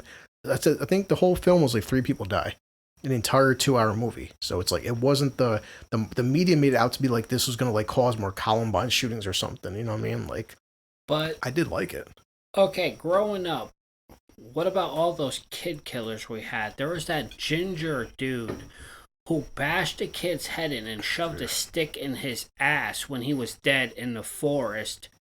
Like, this is something that really happened, and nobody made a real big fuss about that. But over a movie, this is why I said reality is far scarier than fiction. No, I like these, can I just say I'm happy I have a strong stomach right now? Well, I'm just saying, this is something that really happened in our lifetime. Like, this is some disturbing stuff. Motherfuckers talking about shoving sticks up people's No, this is... Seriously, this is something... As I'm freaking, like, shoving shit into my mouth. I think Law and Order actually did an episode depicting this child. I forget his name, but these movies are just movies. They're for entertainment value. But I was like, life is far more disturbing than any of these things. Because, okay, so say, look at, crap, what was that? The Watchmen. Yeah. Like, that movie was like, oh, nuclear war is going to kill us. I'm like, okay, well, do you know that there are parts of Asia that are still suffering because of nuclear radiation? Yeah. And it's horrific.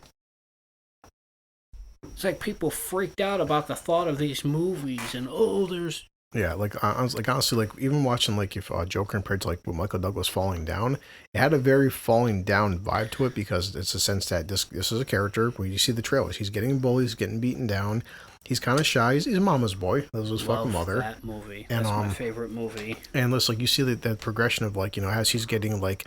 And it kind of tackles in some ways, poverty like where he's on meds, and guess what? Well, we can't give meds anymore. Why not? You don't have insurance to cover your meds, and like it's just so much the whole psychological build up into him becoming the Joker. But I said in terms of like for even the R rating, I'd even debate that like I wouldn't even say it even deserved an R rating. They were just being way too PC about it. Like it wasn't. I've seen way worse shit than Joker. I'm like, this is like I said, I liked it, but like it wasn't the overhype that they expected it to be. Like I've watched worse shit on fucking TV. Like it was a good movie though. We've lived through horrific stuff in our lifetimes. The movies nowadays just make me laugh. They're like, they're disgusting. I'm like, reality is far worse than this. Yeah. I think everybody's love affair with that movie, The Joker, is the fact of you could actually see that the character's descent into depravity. Yeah. Like what made him. Well, especially like a year ago, Al, people were saying the biggest scary part was they felt that like this is so close to reality. Mm-hmm. And that's what's made it scary. But like, no, this character, this could happen. They took him and made him a sympathetic character. Yeah. Yes. But when you watch the film though, it's like you can't blame him for his character for what's going on, because like they kind of made the trashies, like it's not obviously New York City, but it has like the New York City kind of vibe where it's like everybody's poor, everybody's fucking broke, riots and violence. But it's on the rise. But the big question with that movie is how much of it was real. Yeah. Because that literally, the Joker is a remake of another movie. Well, no, it definitely had themes of other films. That's what scared people. It's literally the remake of another movie. Well, it's not remake in the sense that like it had themes. It's like it had themes of like depression, like Alice said, depravity, but like that story could happen tomorrow, especially right now. It's like you could see this happen to anybody in 2020, and that's what they hit home for people. People felt like it's too on the fucking nose, and I'm like, well, it's like it's there's only so much you can keep poverty. You can keep people down. That's even the whole thing with Gotham. Like I've seen jokes in the past few months, like Bruce Wayne, instead of beating up people with his billions as Batman, he could cure all the fucking crime by throwing money at it, which I'm like, it's total bullshit. But a lot of crime, at least in the fictional city of Gotham, happens because of poverty. We see it nowadays. People, you can only beat people down for so long before they just start snapping. And that was a Joker. It's like you're poor, you're kind of like an introvert. You keep getting freaking bullied, you get beaten up, and just one day you just fucking flip. And just now everyone's going to suffer. But like Sue said, the funny part when you watch the film out, it's like he's sympathetic in the fact that like when you watch a Joker, the people that he does eventually kill, they kind of had it coming, and that's what versus like. So I get it. Like it's kind of a weird film where it's like I like it as a film, but as a Joker film, it's not really good in the sense that the Joker that we know in the comics and through the films, he's just a fucking maniac. He just kill. Like he won't kill kids. Well, actually, he probably will, but Kill Jason Todd. Yeah, that's true. But it doesn't seem like he goes out of his way to like just kill like. Torture kids, but just like, but the Joker just doesn't have any like morals or values. He just mindlessly just kills. In this film, he only killed when people had it coming. That was the only difference. So they made him more sympathetic. So I did like it. I almost don't want to see more too, because you always say like they even said they wanted to make it a one-off and like should we make a sequel? Now they're like. Well, they didn't want to make a sequel, but of course, the movie did like $1.3 billion fucking dollars. So they're like, well, we kind of need a sequel now. He just did $1 billion. Like it's technically right now, it's the highest grossing R-rated movie of all time. So, really? Yeah. It would be insane not to make a sequel. Yeah. And like they did better than Deadpool. Let me find Deadpool did $800 million, which comedy. is great. Well, that's what I'm saying. It had aspects from the King. No, that was the number one comparison was to the King of Comedy. Yeah, because you don't know what's real in the movie, because people pointed out the inconsistencies of what's real and what's not. The woman who he thought was in love with him, who never knew who he was. Like I said, but even like watching Falling Down, it feels like Falling Down. It feels like it feels like other themes been there and shit. But Falling Down was a man who's just had that one really bad day, and he said, I just want to go home. Yeah.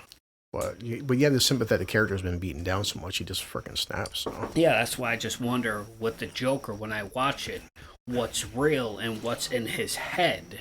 And that's something that people have debated. Like with the ending is debatable. So it's like, but I think it's clean cut in a sense. But even like, of course, they got to throw a Batman reference in there, and you're like, this doesn't.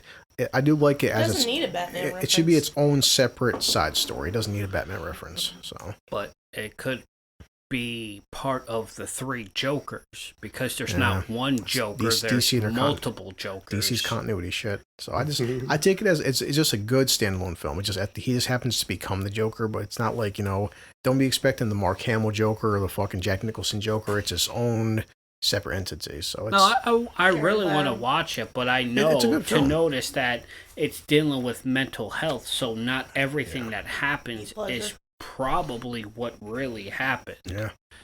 No, it's one of the films. It's more, I think, it's more artsy, and it's like for a lot of people, it won't fit a lot of people because it's a very slow burn. But like it's like we all talked about that. I think the main appeal of it was because it's so close to home, but people were sympathizing with this character, but they're thinking like, damn, this could happen tomorrow. Like I said with Junior a few months back, he never seen V for Vendetta. He goes, holy shit! So you didn't see this? He goes, we sat down and we're looking around us like, man, V for Vendetta. That's like that's like tomorrow could fucking happen right now. So there's so many themes on the nose to right now for V for Vendetta. You're like, that's actually based off of a real thing. Yeah. The Gunpowder Rebellion. Guy Fawkes, but the government taking over. The V for Vendetta, the government coming in, riots breaking out. There's looting in the streets. There's a virus that was wiping people out. Like, boy. Actually, I don't even know if it was a real virus or if they were just saying that to test homosexuals. There's a lot of anti-gay stuff in that from the government. It's just a lot of shit. Well, I kind of got a Nazi vibe from that part because that's what happened in concentration camps. They would test people and just throw them in mass unmarked graves or burn them alive. Scary shit. It was a massive, just like a fuck you history lesson all in one. Yeah. And the shit they did in concentration camps were horrific. Torture one twin to death to see if the second twin would actually feel it or have a telepathic link, because Hitler was massively into the occult and Satanism. Like trying to turn people into Siamese twins. Yes.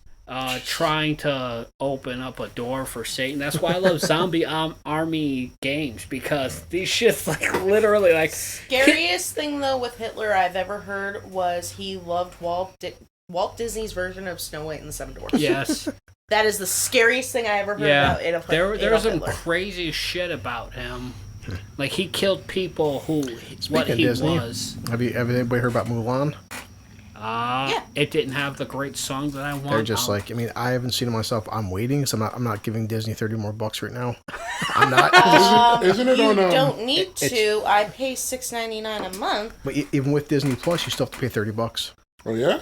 Yes, Oh. that's why everyone's flipping out for it. And of course, there's some people, even with Disney Plus, now some people say, well, if I took my kids out, right now it's $30 to buy it, even with Disney Plus. Holy shit. That's why people are flipping the fuck Yeah. out. Paid When Disney I Plus for watched the- let me see something. Onward with Christian, Yeah. Right now, if you I go didn't have to charge anything. well, for Mulan, you do. Yeah. Well, then I'm not gonna watch it. I'll watch the old one because... And I'm gonna watch it because I for the literally songs. said to Christian before we dropped him off, I'm like, if I had, because I fell asleep before, like, he came upstairs the other night, and I had said to him, I'm like, if you had come upstairs sooner, like, we could have watched Mulan. And he's like, Holy he's shit, like- Gotta you're blame right. this I told you. kid. You're right. and he was Prevent saying to me, access he's like, freedom oh, they're of not gonna have the dragon in it, exclusive so I don't really want to Yeah. watch it. Yeah. I'm like, And of course, people are tearing it apart. He said, "Hey, like one guy said, he's like, hey, Disney, thank God for like now officially, The Lion King isn't the worst live action Disney film." Yeah. It's oh like- damn. no, it got like 21% user ratings on Rotten Tomatoes, and they're saying it's the worst live action Disney film out of like Aladdin, Lion King. This one, it's even worse. So, I mean, of course, I can't Beauty like and the you know, Beast. I'm sorry. I haven't seen it, but I love the animated movies they did. I don't care what anyone says. I There's Oh see- yeah, the animator are the best ones. I seen a guy on Twitter saying like, you know, this is supposedly they wanted to make this Mulan more realistic and stuff. They show her doing fight scenes that were so obviously wired, and some of the CGI looks, Crouching Tiger. some of the Hidden CGI in this Mulan. looks fucking awful, and you're like, But but like even Jeremy Johnson was saying, so you take out the baby dragon, he goes, and Eddie Murphy is arguably the best part of that film, and you give her like Jeremy Johnson says like a magical phoenix, which Did is like they say anything about if they use the frickin' song "Make a Man of You"? they took out all the yes, songs. I saw that a lot of people who were either transgender or transgender friendly were upset because that was bigot. Yeah, so all the songs are gone. So they took it out. All the comedy is gone, all the funny. So it's like, I mean, again, I will watch it eventually, but like, I'm not giving Disney $30 to No. watch it. I don't- Especially since I already fucking paid for Disney Plus. Like I bought it for the year. I'm not giving them another 30. Fuck them. I don't- No. I don't I'll stick with want the live I'll stick action. with I the pay per cartoon. month, $6.99. But this for is fucking like, Disney but Plus. see, Disney knows their audience. Like, well, I'm a mom of 3 kids, and if I would took my kids to the movie theaters, I would have spent over $30 anyway. And I'm like, fair enough. But I'm like, I've been to the movie theaters, and your television's not matching that 400 fucking foot screen. Sorry, lady, But was she as swift as a roaring river? what, like from the clips I've seen too, they said the fight scenes, the choreography, the storyline, it's just a shit show. And I'm like, but what's gonna matter is what Disney's counting their fucking money. It's like, so we'll You know, see. millions of people are gonna fucking buy Did she it. get down to business to defeat the Huns? I don't know. I just said I've not seen a good review on it yet. So, but no, because it came out Friday. So because it's Yeah, I Sunday. know. So, but yeah. Climb Chris, I that, have Disney Plus. I've seen it advertised. climb that Well. pole. Well, you didn't see the part they were charging you. Yeah, luckily I didn't like go to try and freaking like watch it. Otherwise, I would have canceled my fucking Disney subscription. There's nothing Send them wrong. a special message like Disney. Yeah. Like Disney, fuck you. off. The animated one was actually better portray of what would happen.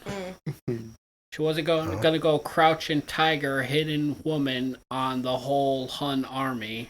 Yeah, I'm just like considering like last week I took my kid to drive-ins. Well, and they said this as well that they're purposely not letting this come to drive-ins and theaters right now because some theaters, not in New York, some theaters are open. You can only get this only at Disney Plus. You can't go to a theater that is open to watch this. So the Disney's making it purposely. There's only one way to see Mulan right now. Gonna lose a lot of money. And I'm not watching Mulan for at least a year. Because like I said, it's like last I'm week not I seen watching Bill it. and Ted and I seen the New Mutants at the drive-ins, and Tenet has been opened up in different theaters, not around here, but Tenet is officially open, so it's like it's doing pretty good, because it's Christopher Nolan, it's Tenet and everything. But Mulan is the first one where it's like, yeah, not even they won't let theaters have Mulan, so it's like if you want to watch it that bad, you can spend that $30. Like, but even Jeremy Johns on YouTube, he's like, yeah, I'm the idiot. He goes, I spent $30 to watch this shit, and I hate myself for it. And I'm like, but you still spent $30, dude. Yeah. That's what Disney's counting on. So, all right. I'll stick with the animated film. I mean, here's the thing. So if it comes a red Disney, box, you're already getting how much money out of all of us to begin with Act- for a $6.99 a month fucking subscription. Actually, from some reports I've seen, with all of the Disney worlds being closed, they're not doing so well. no, they're not. But the thing Well, is, point. now Disney worlds are opening. Like, So they'll be fine. I don't know. After the gators attacking kids and stuff, I don't know. Mickey Mouse that just coughing makes in it someone's even face. more entertaining. Not to the family, but yeah.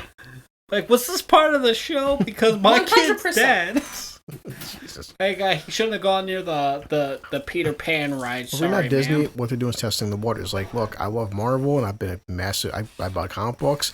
I'm not spending $30 to fucking watch Black Widow at my house. You can kiss my royal ass, guys, because that's what. Not when Regal Cinemas would charge me $10.99 for a movie ticket. I'm not spending $30 to sit home and watch this shit. Like, I like Black they do Widow. it with the Marvel shit. I think Well, they would specifically do it with Disney. That's why they're itself. testing it right now with Mulan, though, because if Mulan does like $500 million from home digital sales, They'll do this again. exactly.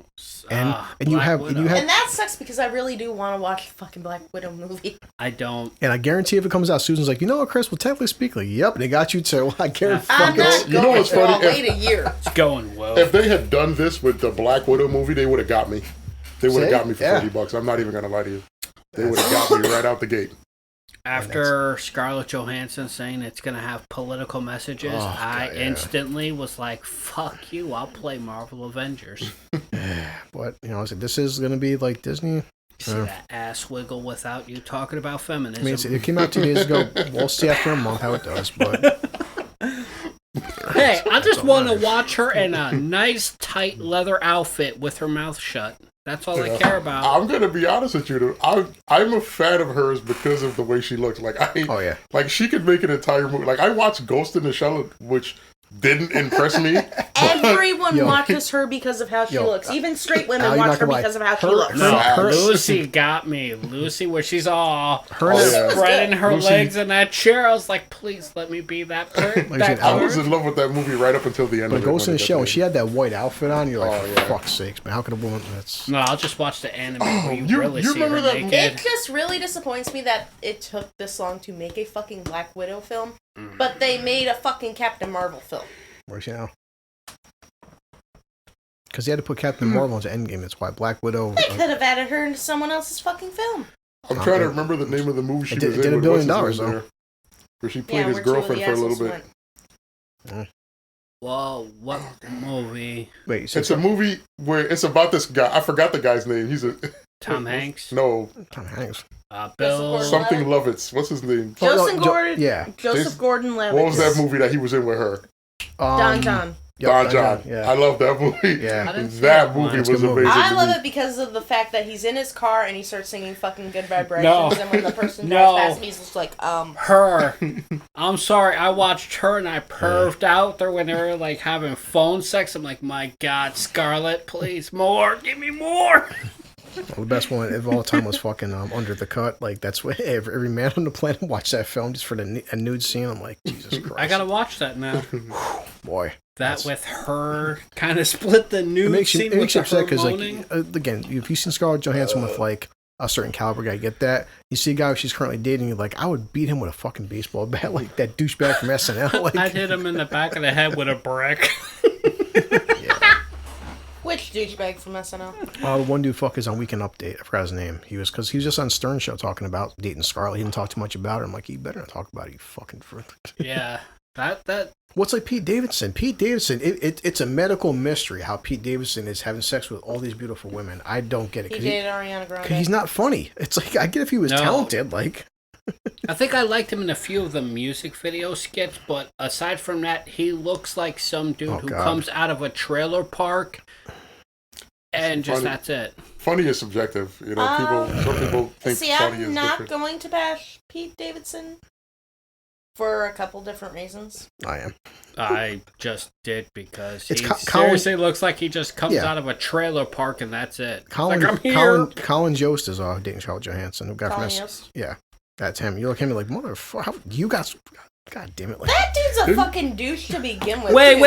whoa. Didn't she used to be married to Ryan Reynolds at one point? I Oh. think? Yeah, and Ryan Was he Reynolds lucky cheated on enough? He cheated on her? Yeah. I think with Blake Lively, right? What? her. No, Ugh.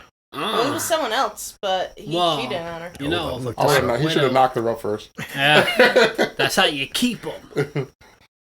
Well, the Black Widow is poisonous, so he might Scarlett have got Johansson. out there with this his is life. something that people have said. They're like, At one point in the comics, the Black Widow and Deadpool did actually, like, either date or were married. Yeah. So, if he is added to the MCU, which he 9 times out of 10 is probably going to be, you know, it's not that bad. And then you think about it more, and it's like, okay, and they've killed the Black Widow off, so they're technically not going to be working together. He also married Dracula's wife.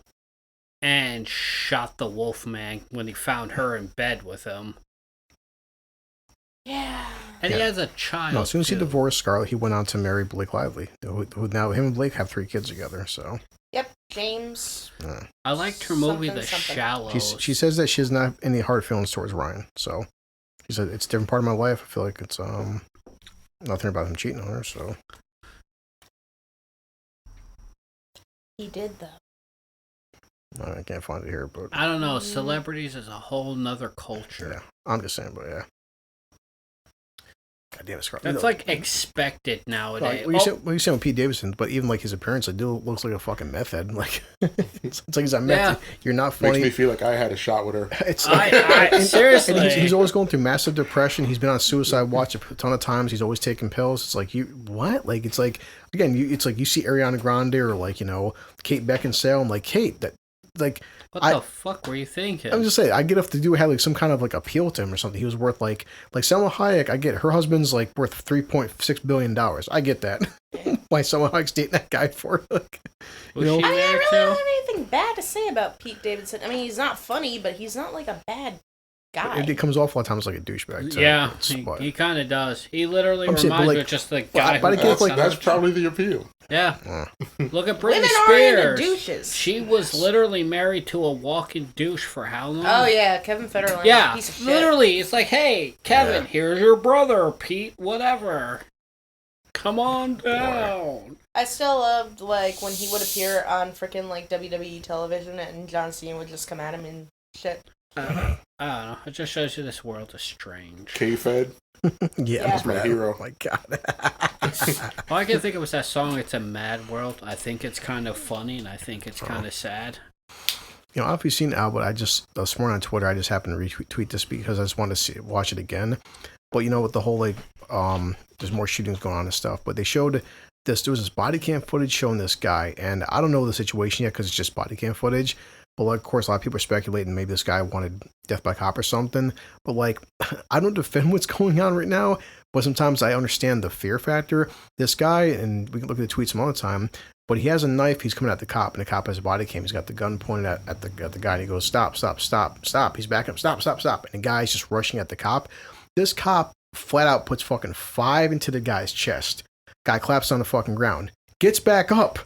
And fucking bum rushes the second cop. Puts him in a fucking headlock with the knife in his hand. And then the second they finally get him off there, the cop shoots him like 3 more times. And there's not even like, it's still fresh to see what happened. Like if the guy died, what the injuries were, what he was on. But like the fact that If I'm he watching. was shot 5 he times, shot. I mean, he was it was more than likely wearing a bulletproof vest that they. No, he wasn't. Or he meth head wasn't or wearing. something. Well, a lot of people said the whole like probably PCP, probably meth. But no, he was like from A to U. So like how, what 5 fucking direct shots? The guy gets back up, sprints, tackles a second cop, puts him in a fucking headlock after getting 5 shots to his chest. There wasn't a bulletproof vest. He just had a shirt on. So I'm like, holy shit! Yeah. I mean, That's some scary fucking shit. I just seen this video. I'm like, holy Christ! Like this is. I mean, damn. Like, because and of course you read into Twitter. You always see this one douchebag, one guy on Twitter, like, you know, well, I've been trained law enforcement. You guys could easily disarm this person. Look, asshole. As much as you could, this man just took 5 shots to his chest, got back up like Jason, you know, from fucking Friday the 13th. Bum rushes his second cop, and then you put 3 more shots to this guy. What do you think you're gonna do to him by yourself? Like, come on, this guy had to be on something. Whether bath salts, was he gonna eat someone's face? I mean, who knows? But like, there is some scare. Like, this has been like where you know, when people say that we've tased people 2 or 3 shots, it doesn't affect them. If they're on the right shit, it's I've just seen this fucking video. I'm like, this is legit. Carlton's been shot, and you see the size of Carlton. He goes, that knocked Carlton down. He goes, and Carlton was wearing a bulletproof vest, and it knocked him fucking down. This guy took 5 fucking direct shots to it and just acted like nothing happened. I'm like, holy Christ, man! Like, what were you on? I mean, even for the human body, even if you're on some kind of fucking super drug, whatever, like that's scary shit right there. Like, god damn, man. I mean, no doubt, a lot of these cops are going fucking overboard, but god damn, man, like, Jesus. It's just scary out there for everybody, honestly. Yeah. So, wow, you seen that thing with Rochester going on right now? I told Al, I'm to the point now where I don't watch videos. I'm done. Yeah. I'm done watching videos of people being killed. I really am. I'll read the article because I want to read the description. But like, oh, here's the actual fucking footage. I can't watch it no more. I watch cute kitten videos from China. I just, said to him and like anybody who would ask that, like, listen, if you're going to subdue somebody, if you're going to handcuff them, whatever, do it, But like the thing that pissed me off about just not watching the video, reading about that was, this guy got killed in Rochester. And what made it more heartbreaking was that the fact that after the cops did what they did to him, they showed up, the paramedics, and he was announced brain dead. Brain dead on arrival at the fucking hospital. His family had to pull the plug a week later. So he spent a week in a hospital brain dead. And okay, the guy, according to the autopsy, he was on, I think it was PCP or something, and he was obviously, his brother called the cops and listen, this guy, my brother, something's wrong with him. He's kind of out of his mind. And he was walking down the street and started taking his clothes off, and okay, he was acting stupid and started getting reckless. No doubt he's on fucking drugs. But like when the cops showed up, they put this thing called the spit bag on him because he said, I have COVID. And like they put a bag on his head to say, well, we don't want to catch COVID. Here's a spit bag for bodily fluids and stuff. They handcuff him. And at one point, they started, of course, doing the whole like, where this kneeing on the neck thing's coming from, I don't know why everyone's doing it for, but they did a whole knee on the fucking neck. And they're laughing the entire time. And at some point, they said liquids coming out of his mouth. And of course, when they bring the EMT show up and shit too. Was it foaming? They just said liquids were, according, because the video was from so far away, body cam footage. They're just saying like, there was liquids coming out of his mouth. That might have meant that air wasn't properly getting out, so it had to come back up. So it means he couldn't breathe. But like, but when he shows up at the hospital, he's brain dead from asphyxiation. The thing that just bugged me was like, if you're gonna seduce somebody and like do your fucking job, whatever, like they're laughing the entire time. And first they laugh when he's asking for help. Then they laugh putting a fucking actually put a literal bag over his head. Then they fucking laugh when they're handcuff him. They're kneeling down on him, and they're making jokes the entire time. Like if there's a guy, a human being, dying underneath your fucking knee. It shows they had no sympathy for anybody's life, and they should be thrown in a cell for the rest of theirs. That's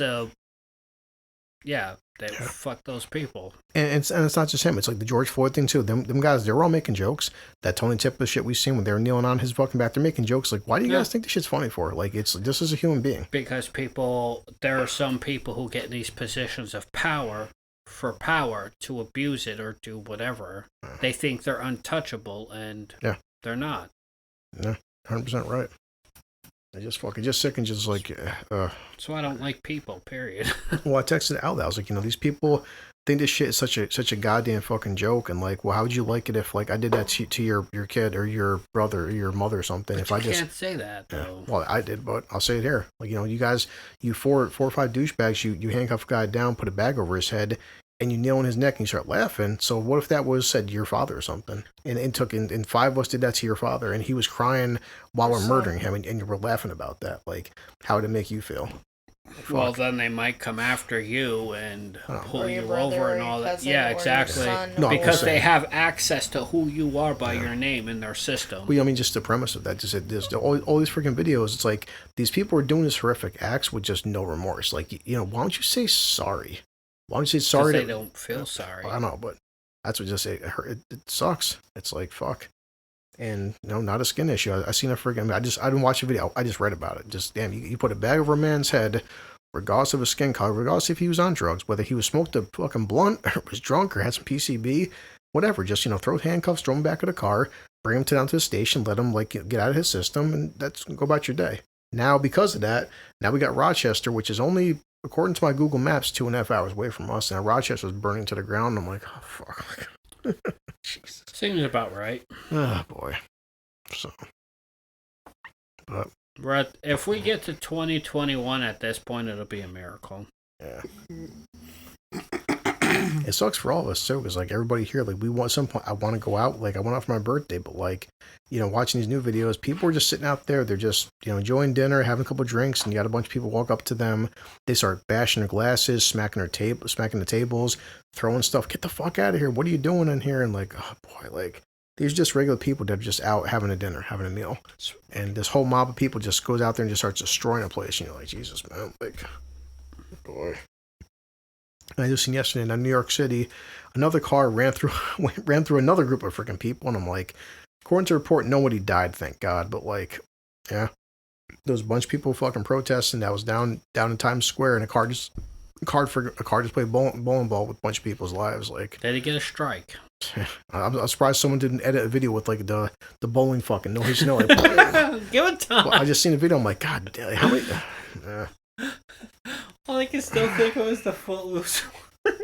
Yeah, that shit. The Molotov cocktails. Like, I heard the audio too. The cops like, this is now considered a riot and stuff, and they're just like throwing Molotovs at cops and shit. And just the one guy caught his legs on fire. He's running around screaming and shit. Like, yeah, man, we got 17-year-olds killing people. What the fuck? Like, yeah, and then family members like, they're only 17. You can't arrest them. And I'm just like, all I can think of is Footloose. I'm just tired of it all, honestly. I'm just laughing. That's why I said the videos. I'm reading the articles just for like keep on this stuff to see what's happening, but it still sickens you though. It's like, you know, it's funny because Al got me into if you and Susan want to watch this, Cursed was like, you know, the alternate version. I'm on the last episode now about like King Arthur and like it's about Nimue and the Sword of Power and Merlin. What's funny is everybody watches these older shows, like these Lord of the Rings shows, these Cursed about, you know, like Nimue's part of the Fae, and she has the Sword of Power, and they're watching the Red Paladins. These Red Paladins are just butchering these fucking creatures. They're like they're slitting their throats, cutting their heads off. They're just wiping them out. And like, you always read about these heroic tales of like somebody with the Sword of Power saving her people and coming together, and like the hero saving the day. And like, it's people get so inspired about these stories, like, you know, whether it's the Hulk or something, or Spider-Man or Batman, everyone's saving the day. And then so you keep seeing this shit happen in real life, and you're thinking to yourself, well, damn, where else Batman now in Portland? We could really use him right now. Fucking gone. They burned down his businesses, and he's just gone. Yeah. It's like, my insurance won't cover this. I'm out. Boom. Sorry. Yeah. Seriously, you see him on top. It's like, my businesses are gone. Insurance company said they don't cover riots. I got all coverage. I'm out. Yeah. Yeah, well, besides the funny stuff you sent me out this week, did you see anything else news wise? I mean, I went over your WhatsApp videos and TikTok you sent me.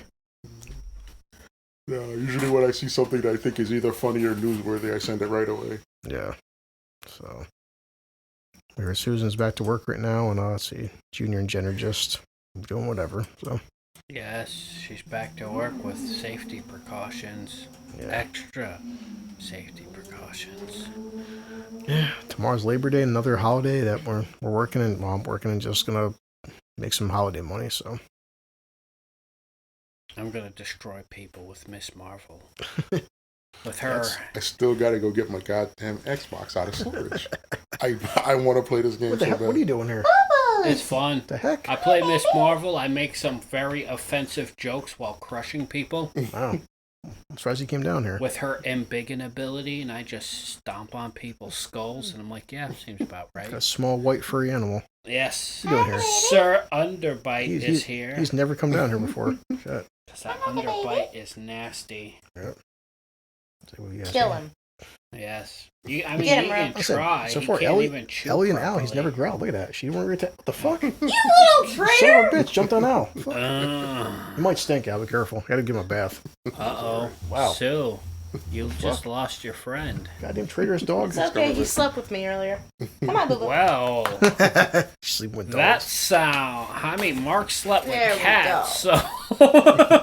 No, you can't have the chicken bones. That's what he wants you for. Underbite. He's like, do I smell food over here? No, he's shaking. Yeah, what's wrong? Because he's nervous, that's why. He's not used to being It's okay. down. Talking to the mic, dog. Talking to the mic. No. Bark. Rough. Yeah. I tell me you want to shut the fuck up, but... Yeah, no, Al, it's like, oh, no, I you know why he came down here? What time is it? Your mom took off to go get Kaya. Oh, God. Yeah, no, we all beat There's nobody upstairs? Only person upstairs is Madhu. Yeah, dogs like fuck him. When it's just Madhu up there, if I'm up in my room, he immediately, like, comes upstairs, because, like, he gets upset because your mom's not here, Chris. Yeah. Oh, separation anxiety. It is. Like, that's his mother, basically. What up? Yeah, so we all finished the Avengers game and we're playing the campaign mode and said to their credit, Why was playing that earlier? Yeah. It's I talked to Brian about getting it, but we're seeing the storyline. Whenever the game first came out, they announced like Miss Marvel and Captain America. Like Elliot, me and Elliot, the first ones were like Miss Marvel. Who gives a fuck about Miss Marvel? It's like some knockoff character. Why did they put her in it? But as you're playing it, though, this is what I'm trying to say. To their credit, the writers, we started playing this character, and like, wow, they did a very good job making this character that none of us would give a shit about, and she's actually fantastic. I fucking love her. And if anybody, I'm surprised Elliot actually likes this character a lot, because he seems like a character that would just piss him off. Like, there's like small scenes because she's 16 years old, she's geeking out, and she meets Bruce Banner, and they're in a car together, and she's putting on like current like hip hop and stuff and everything. So Bruce looks at her, he just presses like they're in a van, he's driving, he presses the button and like the radio goes off, and she's sitting looking around. She has a big Slurpee and just looking at Bruce. He's just looking over at her like he's ready to Hulk out. You're waiting for the Hulk to pop out. Like her fighting style is ridiculous because she'll just beat someone into the ground, high five them in the face. But like Ellie was saying, as the game's progression, her interactions with Tony Stark, with Captain America, with Black Widow, even Black Widow, she's like, oh, why am I doing this for? She's like, I don't even care about kids. I can't stand kids. And like this character grows on it because you figure these are the Avengers years later, and like they're all seeing the eyes of a 16-year-old that she's so in love with the Avengers and what they are. And even Christian's like, Dad, I really like the fact that how Kamala, she's growing as a person and she's growing as her powers are increasing. But like my 13-year-old's like, Dad, I really like Miss Marvel. And I'm like, good job on these guys for writing a character where it's like, it proves that you can take a strong female character and make her a badass, and we all fucking love her. Like, I'm shocked at how good the storyline is. Like I said, we finally beat the campaign mode. I had more fun with this game storyline-wise than in Endgame. I really did. It was a great storyline, and I'm hoping to make future sequels and stuff. But the storyline is, and everybody, eventually they'll probably like bring her into the MCU.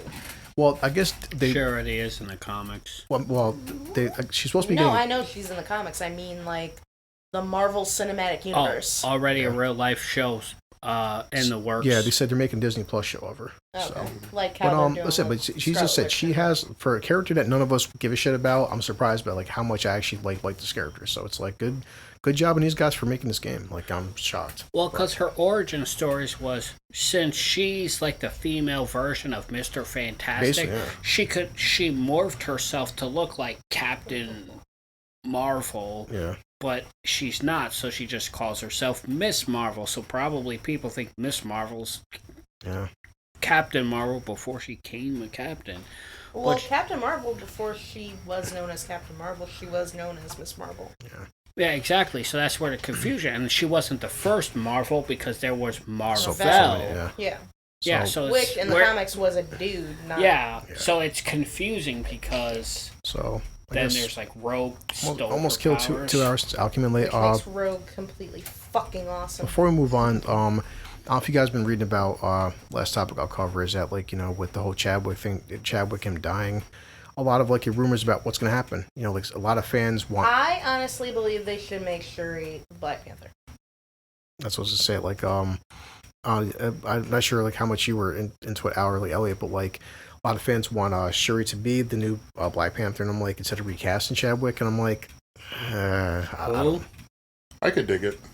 I mean, I don't know if having T'Challa die off screen and stuff, but I'm like, the character is so fresh where I'm just like, I know she's been Black Panther in the comics, but I don't know if I still want to see T'Challa as a character still be Black Panther and going forward, and just I still think they should recast him because I hate when you see characters die off screen. It's like, oh, he died between films. And there's a lot of stuff too. Him being married to Storm, there's just so much. He only had one movie to himself. Yeah. It's I get it that, sure, I've always said that, guys, we have to understand that, listen, these are characters, these are actors, this is a business. Eventually, we're going to see a new Tony Stark. We've seen 4 Spider-Men, we've seen 19 Batmans, we've seen 300 fucking Supermans, eventually, it's we're about to get a new Blade. And a new Wolverine, too, because Hugh Jackman is pretty much done. Yeah. I mean, we've seen, this is our 3rd Hulk. I'm just saying, I get it, but it's still fresh, but I don't know, T'Challa is such a great character, like you said, Elliot. I think part of the reason why people are saying, they could recast the Hulk because of the fact that, when they brought in Mark Ruffalo, like, he did a pretty phenomenal freaking job compared to Eric Bana and what's his face? Ed Norton. Ed Norton, to me, did a phenomenal job. He really did. Hands down, He did. man. He did a good job. That was a very underrated film. Like, we watched that in a marathon. That's a good movie. I love that. You know, But it doesn't help that there were so many different versions of But Hulks in the it comic. also didn't help, too, that, like, Edward Norton also had, like, a lot of conflict yeah. with... No, I'm just saying, like, I get, like, why, Shuri was awesome and she was a fan favorite. I loved her in the film. I just said, but T'Challa, like Ellie said, now especially because Disney now owns the X-Men and Fox, and having a storyline with Storm and T'Challa, that would be epic. Like, it would be epic. There's just so much. There's so many places you can go with that character, man. I hate to see him just be written off. Like, hey, he died and that's it. Like, I wouldn't want to see him get, like, taken out of the story, but at the same point, like, I get, like, why so many people are, like, saying it. But, and it's, like, it's not even the fact of, like, being, like, oh, everyone's, like, a huge, like, Chadwick fan. It's more of, he really did do a really phenomenal job He did such a good job Panther. as Black Panther, you just don't want to see him recast. Yeah, Just, and, like, maybe he himself, like, he's known for the past 4 years that he had cancer. So if he had said,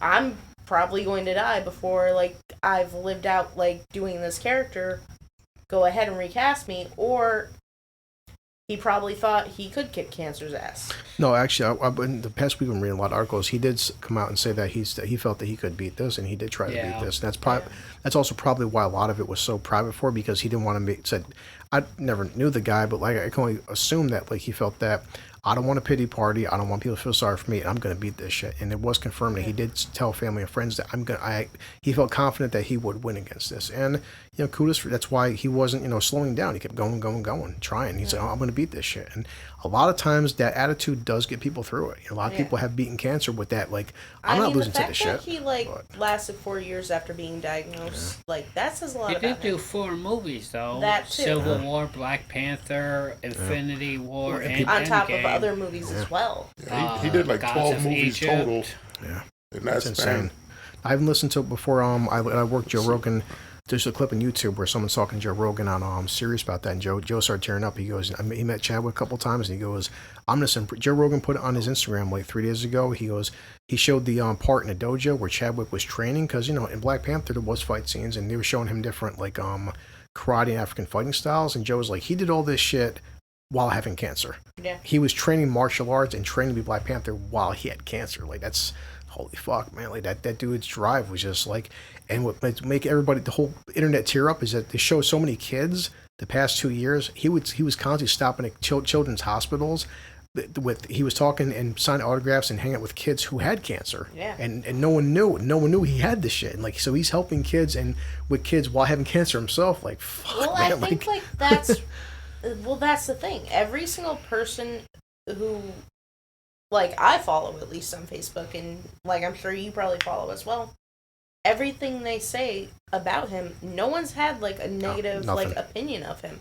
Like, someone even went out on a freaking limb and made the same. They're like, I misjudged him when I first met him. Getting to know him, like, he really was an amazing person. Yeah. So, but I mean, it's like I get it why people. I hug the emotional support animal. I get it, but, like, we've seen Hugh Jackman play Wolverine for 20 years. I know eventually, it's gonna get recast. Yeah. Maybe not now, but I get it. Said if they make Shuri the new Black Panther, cool. But, like, I do get if they recast them, we'll see what happens. I'm just like, it's still so fresh. But of course, Marvel's talking about this shit. Remember, 6 months ago, I read an article like Marvel was talking about recasting Chadwick, and everyone's like, why for? And, like, this was 6 months ago talked about it, so they knew something was up. Because the past 4 days has been this big article, like, well, a lot of people felt Disney execs and Marvel didn't know, and everyone's like, they probably knew something because they said 6-7 months ago they wanted to recast him, and everyone's like, why would you recast him for? So, like, I'm sure at some point he had to, like, talk to some people. Listen, guys, hey, my health isn't the best, and it's like in Disney, they wouldn't have been talking about this shit for a reason. He was such a huge star. But we'll see what happens. But yeah, Marvel's not going anywhere. MCU's not going anywhere. I hate to see, like, T'Challa's got so much. It sucks. So much storyline left. Oh yes. Because even like Shuri, she was confirmed. Well, because with the whole Disney Plus thing, she was supposed to get her own Disney Plus show. It's like her, Loki, She-Hulk, Miss Marvel. They had like 5 or 6. Yeah, Hawkeye, Falcon, Winter Soldier. They had but Shuri was on it for getting her own show, so they already had a whole bunch of different shows. Scarlet Witch and Vision, I think. Yep, that was a WandaVision. Yeah. Yeah, so we'll see. Yeah. Vision. Anything you got, Al? Nah, we're all set here. Yeah, I mean, I honestly didn't expect to kill 2 hours. So I just did it first. Talking about Chad made me all sad now. Yeah. Thanks, Chris. I looked at it like, I've been sad, but also I made it. Want to hug the puppy? He really helps. Go get him under. To me, I want to hug the Sue. To me, Chadwick, though, I view as being inspirational because Al sent me this thing about 5 days ago, and I'm going to copy and write it down at some point. But this guy broke down what he accomplished in 4 years is legendary. What that man did in 4 years, and it's just I look at that as saying, listen, guys, if anybody said he died at 43, I just turned 39, and I'm the next 4 years, I'm not going to have Chadwick's success, but the next 4 years, what can I do? And I tell people all the time, if that man did that much he got done with fucking colon cancer. I just get aggravated with people, even myself. The past, ever since he died, I mean, I don't know. I've been jogging a little bit harder. I've been doing extra push-ups. I'm just telling myself, damn, dude, why you bitching about being... We're human beings. We do get tired, but I'm fuck your yawning. Screw with how much you're complaining. This man filmed 19 movies and was inspiring people with terminal illness and stuff. I don't want to hear about, I had a hard day at work. I'm a little bit tired. That man did that shit. That's phenomenal. Yeah. So I saw people like him should be an inspiration for other people. And like Sue said, go ahead and find a single article or interview. There's nothing bad to say about the guy. Nothing. Like some people. And instantly, if someone does have something to say, they are shut down so quick. There's just certain people whether it's him or Keanu Reeves or just anybody Keanu, you just can't find nothing bad about the man. There are certain people they were or are genuinely really great people. But he was one of them. We see that in the media though. The media prefers toxic people. Oh yeah, that's why Chadwick toxicity sells. He does because even Chadwick was doing all this stuff before, and you didn't hear about it that much. It was out there. It's Keanu, he does so much you never hear about it. Exactly. Whenever he donates. But that's the thing. You don't need to hear about it. That's my opinion on it. If they are doing really good, wholesome, decent shit, why should we hear about it? I mean, that's the thing that makes you feel better about them as people, because they do it and they don't talk about it. Other people will tell you about it. Yeah. The reason you find out about it is because years later somebody's like, "Oh man, Keanu did all this." Yeah. You never hear it from him.